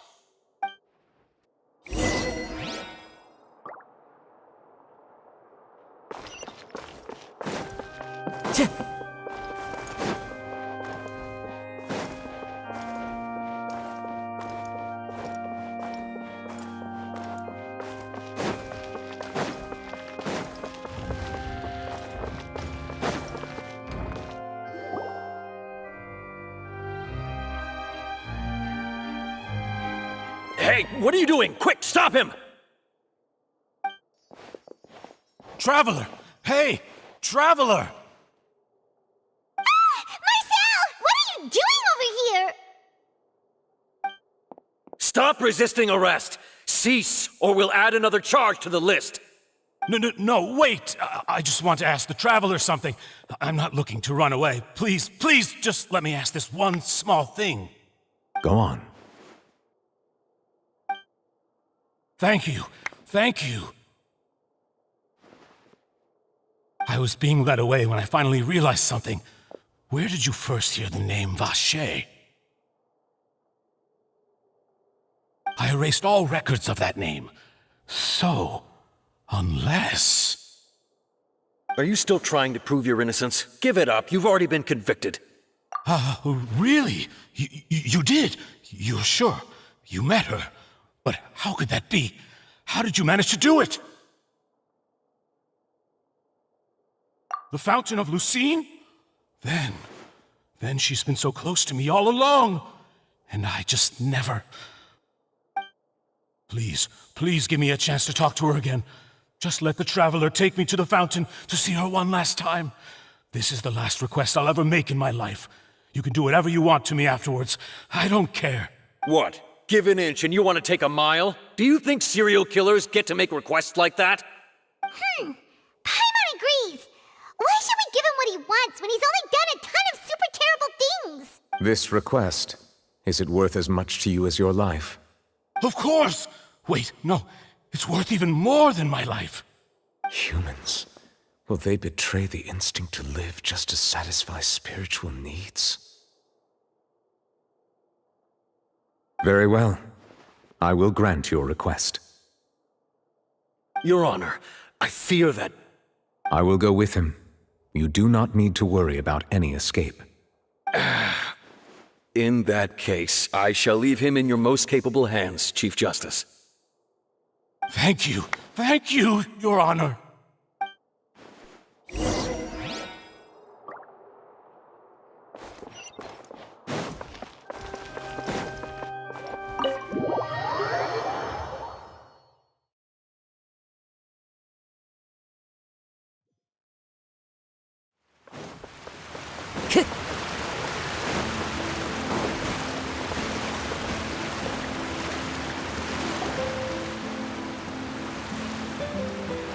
Is this the place? You said she's here, but what do I need to do to see her? Yeah, and even Paimon could hear her after drinking that thing. Didn't you just drink a lot of it on the stage as well? Oh, in that case... Vacher! Ah! Yes, that's it! So you heard it too! Vignere, it's me! It's me, Vacher! Vacher? Vacher! I'm here! Where are you, Vignere? I'm coming for you. I'm finally here for you. Hey, wait! Be careful! Hey, wait! Vignere, is that you? It's me, Vacher! Vignere! Vacher? Why did you come? Didn't I say? You don't need to look for me. You look a lot older than I remember. How long has it been? It's been more than 20 years. I've suffered for over 20 years since the day you left. All this time, only the thought of bringing you back has kept me alive. Nothing else mattered to me. I must be dreaming. Who would have thought I'd get the chance to tell you all of my feelings like this? Vignere, you are my everything. I really don't know how I could live without you. But Vacher, if you ask me, this world would be better off without you. What are you saying? If not for you, I would have finished my law degree and probably become a top-tier attorney one day.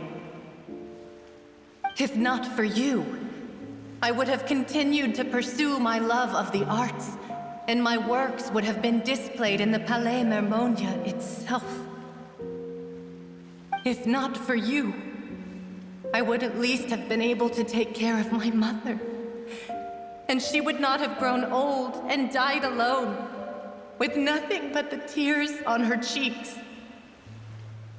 It's all because of your selfishness, Vacher. It's all because of you. You... Wait, you are not Vignier. Who are you? You're right. I am not Vignier. I am the sacrifices. Every woman who died by your hand, as our bodies dissolved, our consciousnesses flowed back to the primordial sea. Our thoughts circulated endlessly within the primordial sea, and we were no longer individuals, but we became one, just as streams of water come together in the sea. I'm Cressy. I'm Lemony. I'm Azine. The only one I am not is Vignier. Why? But then, where is Vignier? She doesn't want to see you anymore. Every tendril of her consciousness is avoiding you. This is what you get for your selfishness. Your selfishness robbed us of our lives and our futures. You said time and time again that you'd do any and everything for her. But did you ever consider whether she'd want to see you do the things that you did?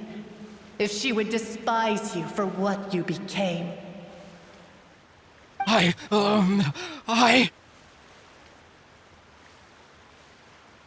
You are a liar, a heartless murderer, and a cowardly narcissist. The only thing you are not is Vignier's beloved.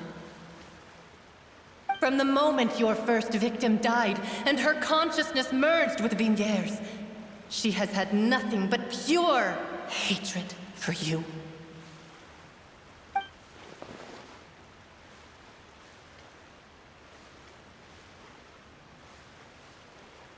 No! Vignier! She can't hate me. Let me see her, please. Have mercy. You still don't understand. When I said don't look for me, that came from the real Vignier.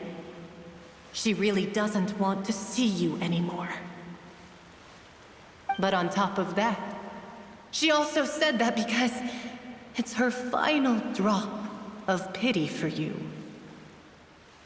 She said that because she knew that if you did come here, we will show no mercy to you. Vache. Vache? Vache? Vache. Vache. Vache. Vache. Drown.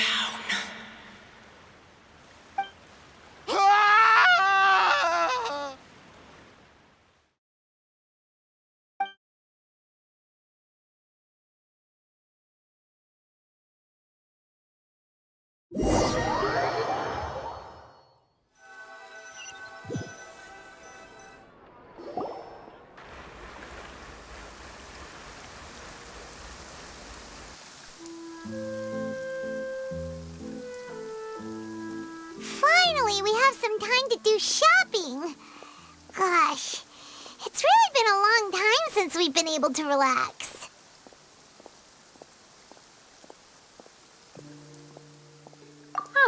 Well met, partner. I knew something great was going to happen when I woke up in such a good mood today. Even this weather can't put a damper on the demoiselle's mood. It's a pleasure to see you both again. Oh, hey, Navia! It's been a few days. Paimon's already started to miss you. Oh, now that I believe. I'm easy to work with and always bring home the bacon. Who wouldn't treasure having a partner like me? Sounds like you're really enjoying life these days, Navia. What have you been busy with since the trial? It's just been one thing after the other. I've been making non-stop trips between Poisson and the courts in Seine. Everyone from Spina di Rosula organized a memorial for my father.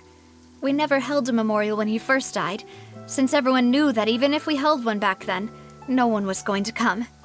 This time, though, everyone in Poisson, and even many people from the court, all attended.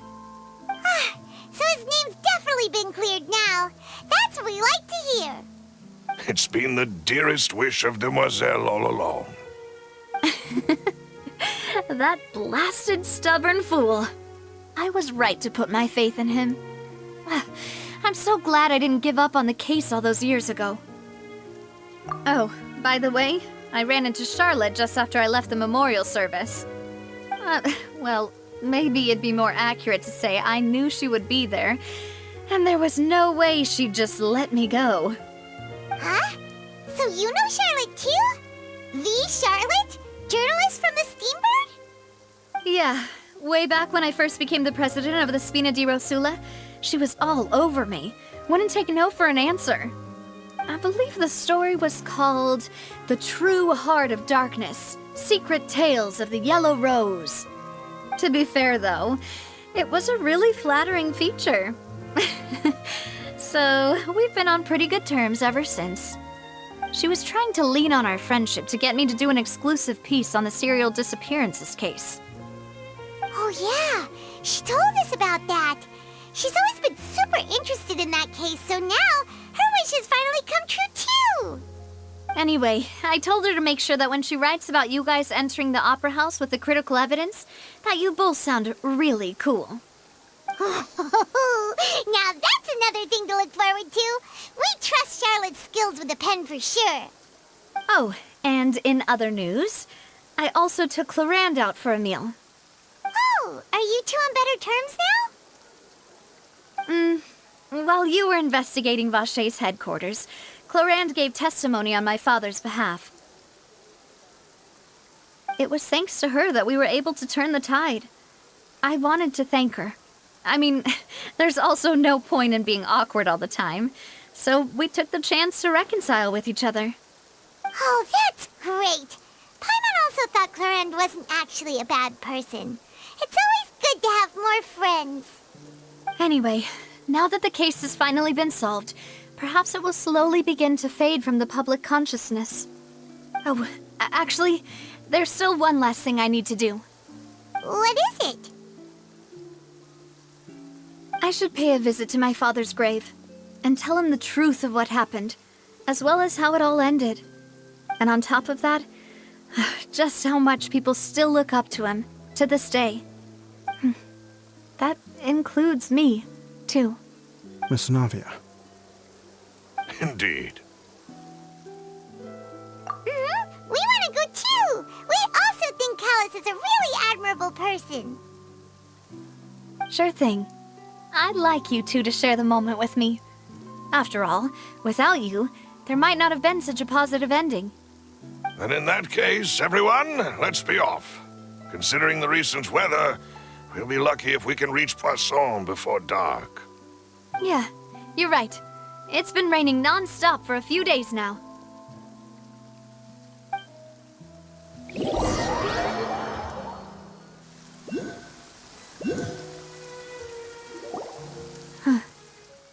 This is where my father's grave is.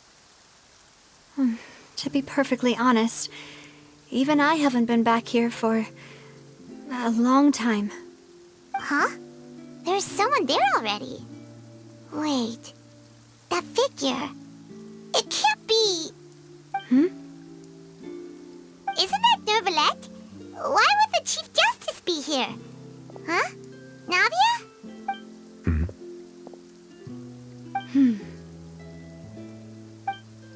My apologies. I should have asked before coming to pay my respects. Don't say that. Sorry about that. Oh, I was trying to say there's no need for you to apologize. I wanted to show my father how much I've grown, but still, I doubt I've grown to the point that even the Chief Justice would feel compelled to apologize to me over and over. In that case, I will stop apologizing for now. You really could use some pointers on understanding human emotions, Monsieur Neuvillette. In any case, why did you come to Poisson? Well, ever since that day, I've been turning a question over and over in my head. Just what is justice, anyway? There was once a time when I didn't want to believe that there could be anything more important to humans than life itself.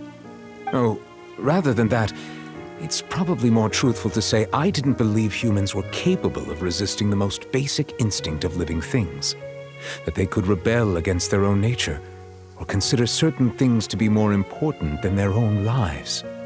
Which is also why I didn't stop your father from beginning that fateful duel. I believed that a truly innocent man would never throw away his life like that. That there was nothing, should have been nothing more important than one's own continued survival. But Mr. Callus proved me utterly and decisively wrong. If not for his sacrifice, the serial disappearances case would have remained unsolved to this day. Mr. Callus made the choice he did for his daughter, for his associates, and for many people completely unrelated to him. And in the end, from a certain perspective, one could say that he did it all for the sake of justice. A justice that's higher than life itself. So, you asked me why I came here. I just wanted to say my apologies to Mr. Callus in person. I should have noticed all of this much sooner. This regret has filled me with a sadness that has haunted me for days. That high and mighty chair in the Opera Epiclese indeed insulates one from many important things. Spina di Rosula, thank you so much for your hard work and perseverance. I'm sorry for being mad at you before. So, you're actually one of those types that's cold on the outside, but pretty thoughtful on the inside, huh? That reminds me of Silver, one of my guys. Sorry about that. Self-expression is not one of my strong suits. Didn't I just say you don't need to apologize? Ah, so Navia and Neuvillette seem to have made their peace as well. Let's not disturb them for now. We can wait till after they're done.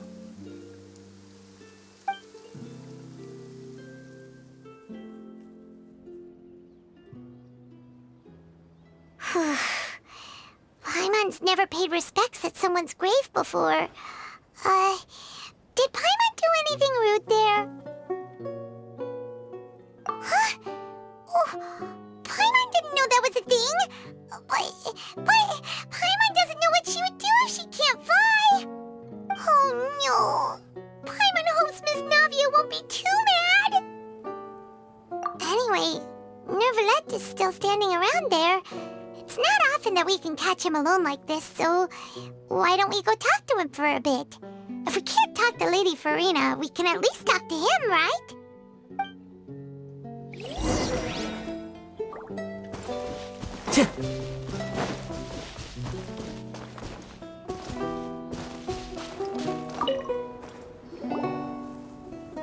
Oh, it's you two.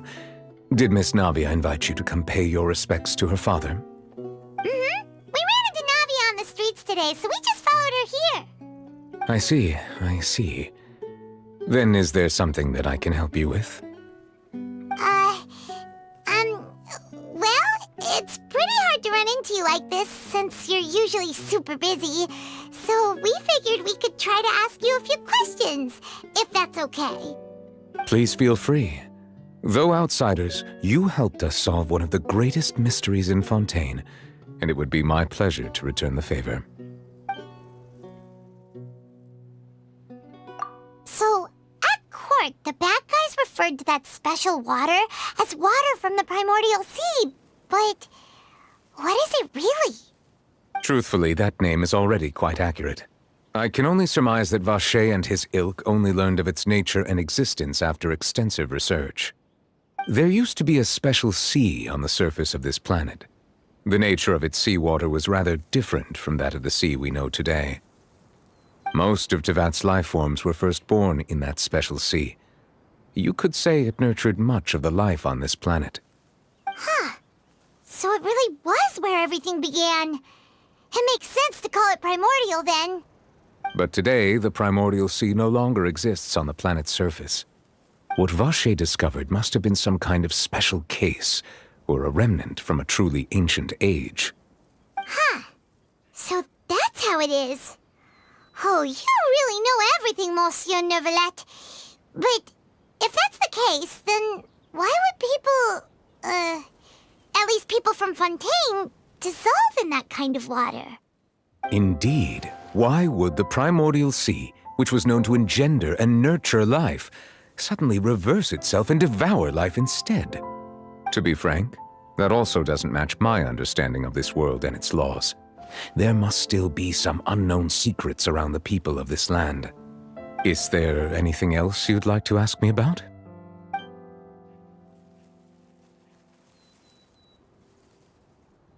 That the sea levels will rise and everyone will be dissolved in water, leaving Farina crying alone on her throne, but the sins of the people will be finally washed away for good. Does that appropriately summarize the version you've heard? That's right! It was Linny that told us back then. And that about covers all the main points. Yes, up to the present, I think we reached a point where we have no choice but to confront this prophecy directly. Rumors have it that this prophecy is rooted in the last words the former Hydro Archon left to the world before she passed away. A prophecy? Of the former Hydro Archon? Wow. This is the first time that we've ever heard of it. 2 parts of the prophecy have already proven correct. The rising sea levels and the ability of the people of Fontaine to be dissolved. We should be more vigilant and stay on the watch for further signs. Speaking of the prophecy, Farina has also always taken it quite seriously. Indeed, she has been collecting information and intelligence from across Tevat for this purpose. If the rumors were true, then perhaps this prophecy is the conundrum left to Farina by her predecessor.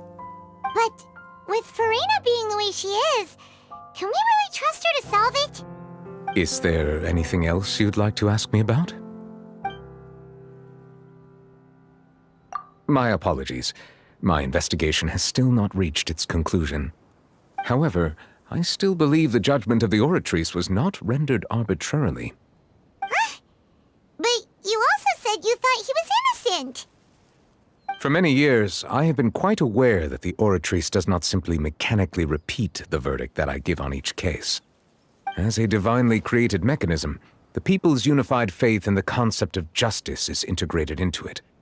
Not only can it produce the incredible power of indemnitium, but it likely also possesses other traits, such as self-awareness. Which is all to say, I have been prepared for a situation like this for a long time. Huh. So when Linny told us that he heard a human voice from the room where the Oratrice's core is stored... I was not aware such a thing had occurred. Perhaps that could serve to prove my conjecture. I will add that to the list of items to investigate. In any case, I am inclined to believe that the Oratrice does have a methodology all its own. We just do not have enough information. Based on Farina's reaction, I doubt even she had any idea what was going on. She managed to bluff her way through it, though, with her time-tested twin tricks of bravado and drama. While we do intend to get to the bottom of this, for now, we regret to say that the Fatui Harbinger will just have to bide his time in the fortress of Meripede. If we did incorrectly convict him of crimes he did not commit, we will most certainly compensate him to the fullest extent allowed by the law. If you ask Paimon, the only compensation he'll want is a no-holds-barred fight with you. Is there anything else you'd like to ask me about? Your sibling, another blonde-haired traveler. I'm sorry, but I've never seen anyone who matches that description. If she ever stepped foot in Fontaine, I'm sure she followed our laws to the letter, and had no reason to appear on the stage of the opera Epiclese. Is there anything else you'd like to ask me about? Very well. It was my honor to provide you with what answers I could. I very much enjoyed conversing with you. It will soon be time for me to leave this blissful tranquility behind and return to Palais Memornia. You really are super busy, Monsieur Neuvillette. Paimon thought you only came here to pay your respects today because you had the day off. Crime and villainy do not have the day off, and so justice must work around the clock as well. This is merely the nature of a justice's work. All right, you've got a point. Huh? Paimon just noticed that the rain has stopped.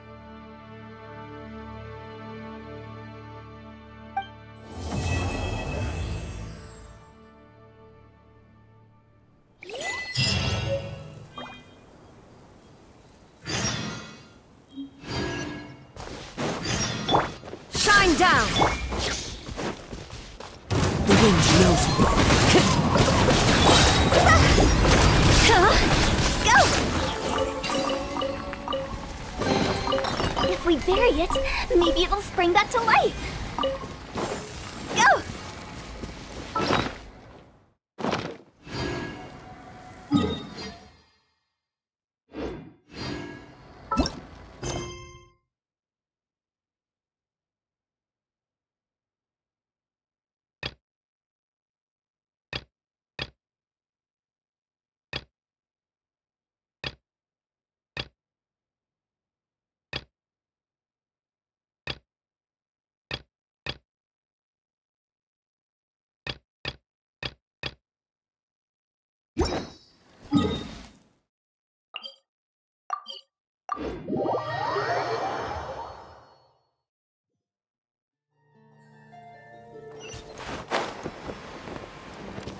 Huh?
Illusion shattered!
Toodaloo.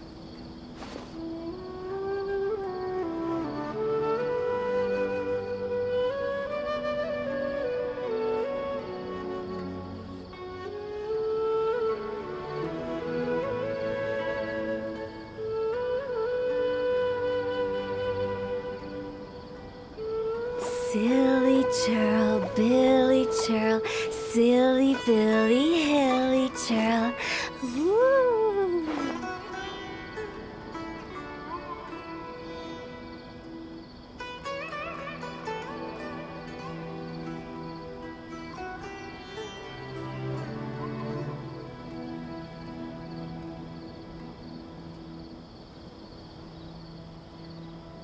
Wanna come over for tea?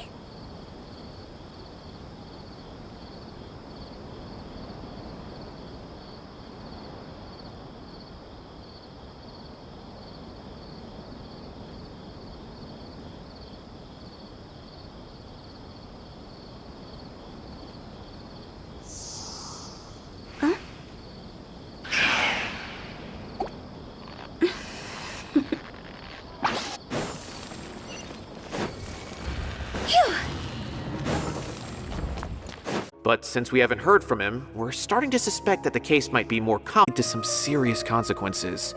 And unfortunately, most people have yet to realize that. Rumors also have it that some particularly dangerous canned knowledge has made its way into the market. Regardless of whether the rumors are true or not, this case calls for urgent action. Last we heard from Sino, he was investigating somewhere outside Sumeru City. It seems that he had found some leads at the time, but we haven't heard from him since. Sounds like we better go look for him. Come on!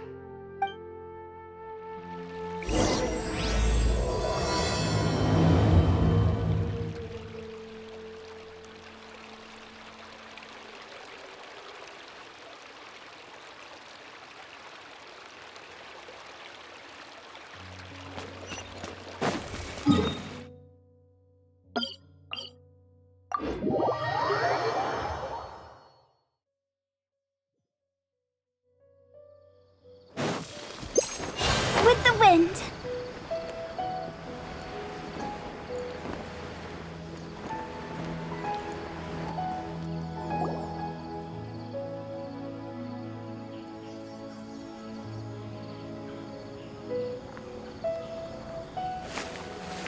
Sino! There you are! We finally found you! Ah, it's you two. I knew I sensed a familiar presence. But I'm very busy at the moment. We'll have to chat some other time.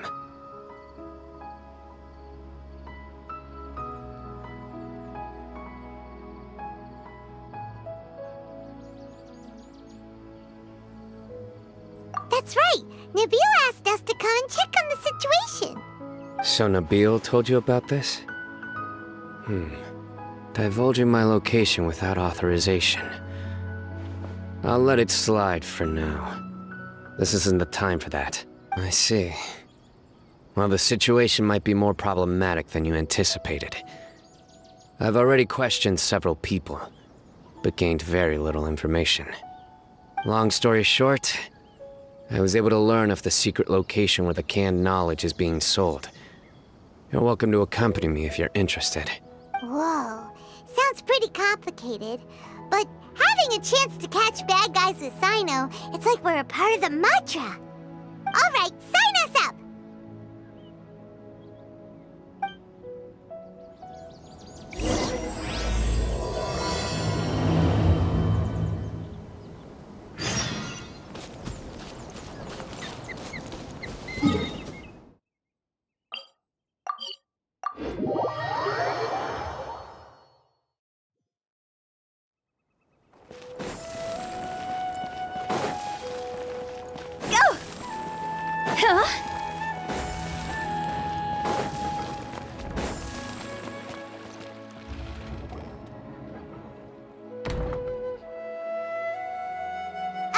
Hey there, excuse us, but is Sino at the Academia? You two look familiar. Are you friends of Mahamatra Sino? I'm afraid he's out on a mission right now. But if you'd like, I can pass whatever message you might have on to him. We ran into this guy right by the gates, and he seems really eager to speak with Amatra. It sounds like something urgent. Oh? If you don't mind, why don't you tell me about it first? Siraj. Siraj. That name sounds familiar. Isn't he a Vahumana researcher? Vahumana researcher? Yes, one of their most renowned, in fact. I hear he's as daring as he is intelligent. There are rumors he'll become Vahumana's next sage. But please continue, good sir. What about Siraj? I want to report him for conducting a dangerous experiment. He kidnapped me, tied me up, and took me to that horrible cave. Experimental equipment everywhere. I ran as fast as I could, a little slower, and he would have caught me. There's no rush. Please, take your time. What kind of experiments was he conducting? Where is this cave? I don't remember. Huh? You can't remember? All I remember is Siraj walking towards me, and then my head started feeling weird. It's like a nightmare that I can't recall. I just know that that place is dangerous, and that they must be stopped. Oh, I heard they conduct business in the tavern. We have to hurry. Even if what you say is... All right. I'll have some of my colleagues look into Siraj. But before that, I would like to administer the Matra lie detector test. You think I'm lying? Please don't take it the wrong way. This is just standard protocol. Sorry, but can you two wait out here a little while? We'll be back soon.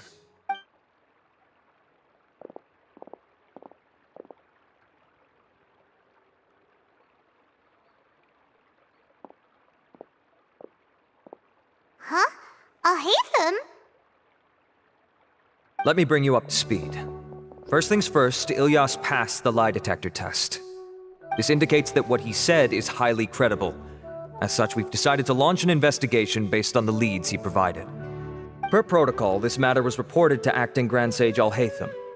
After hearing about it, he left a message for Mahamatra Sino and then asked to join the investigation. Huh. It's kinda weird for you to be working with the Matra. Is there a special reason? You're overthinking things.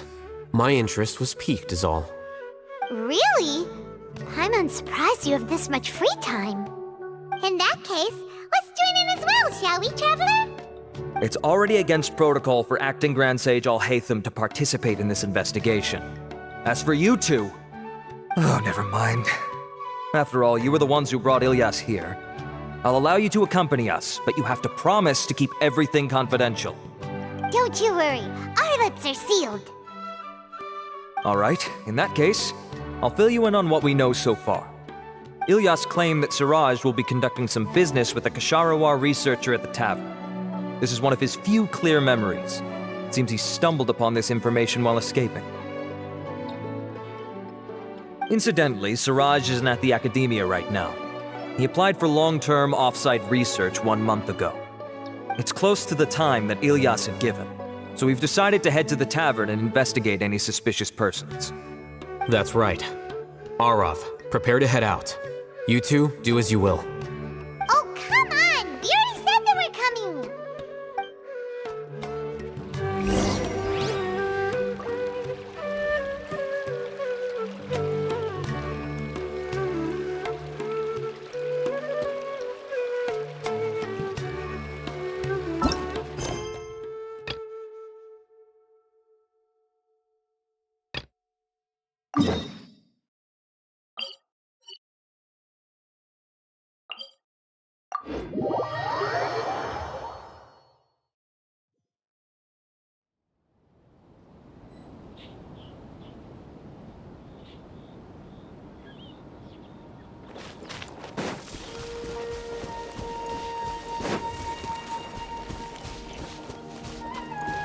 Just following orders to the slaughter. Shine down! Into the wind! Need more.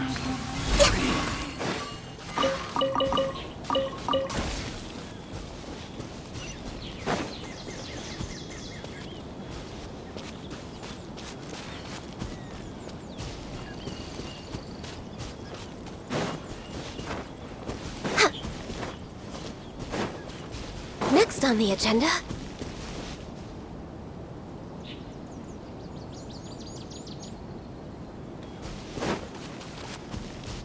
way behind, Skip. Is this all you got? Seems even less than last time. What difference does it make? If you see something you like, buy it. If not, then keep walking. They've been cracking down on us lately, so we don't have much on hand. If you see something that catches your eye, then now's your chance. There's no telling when we'll have more. What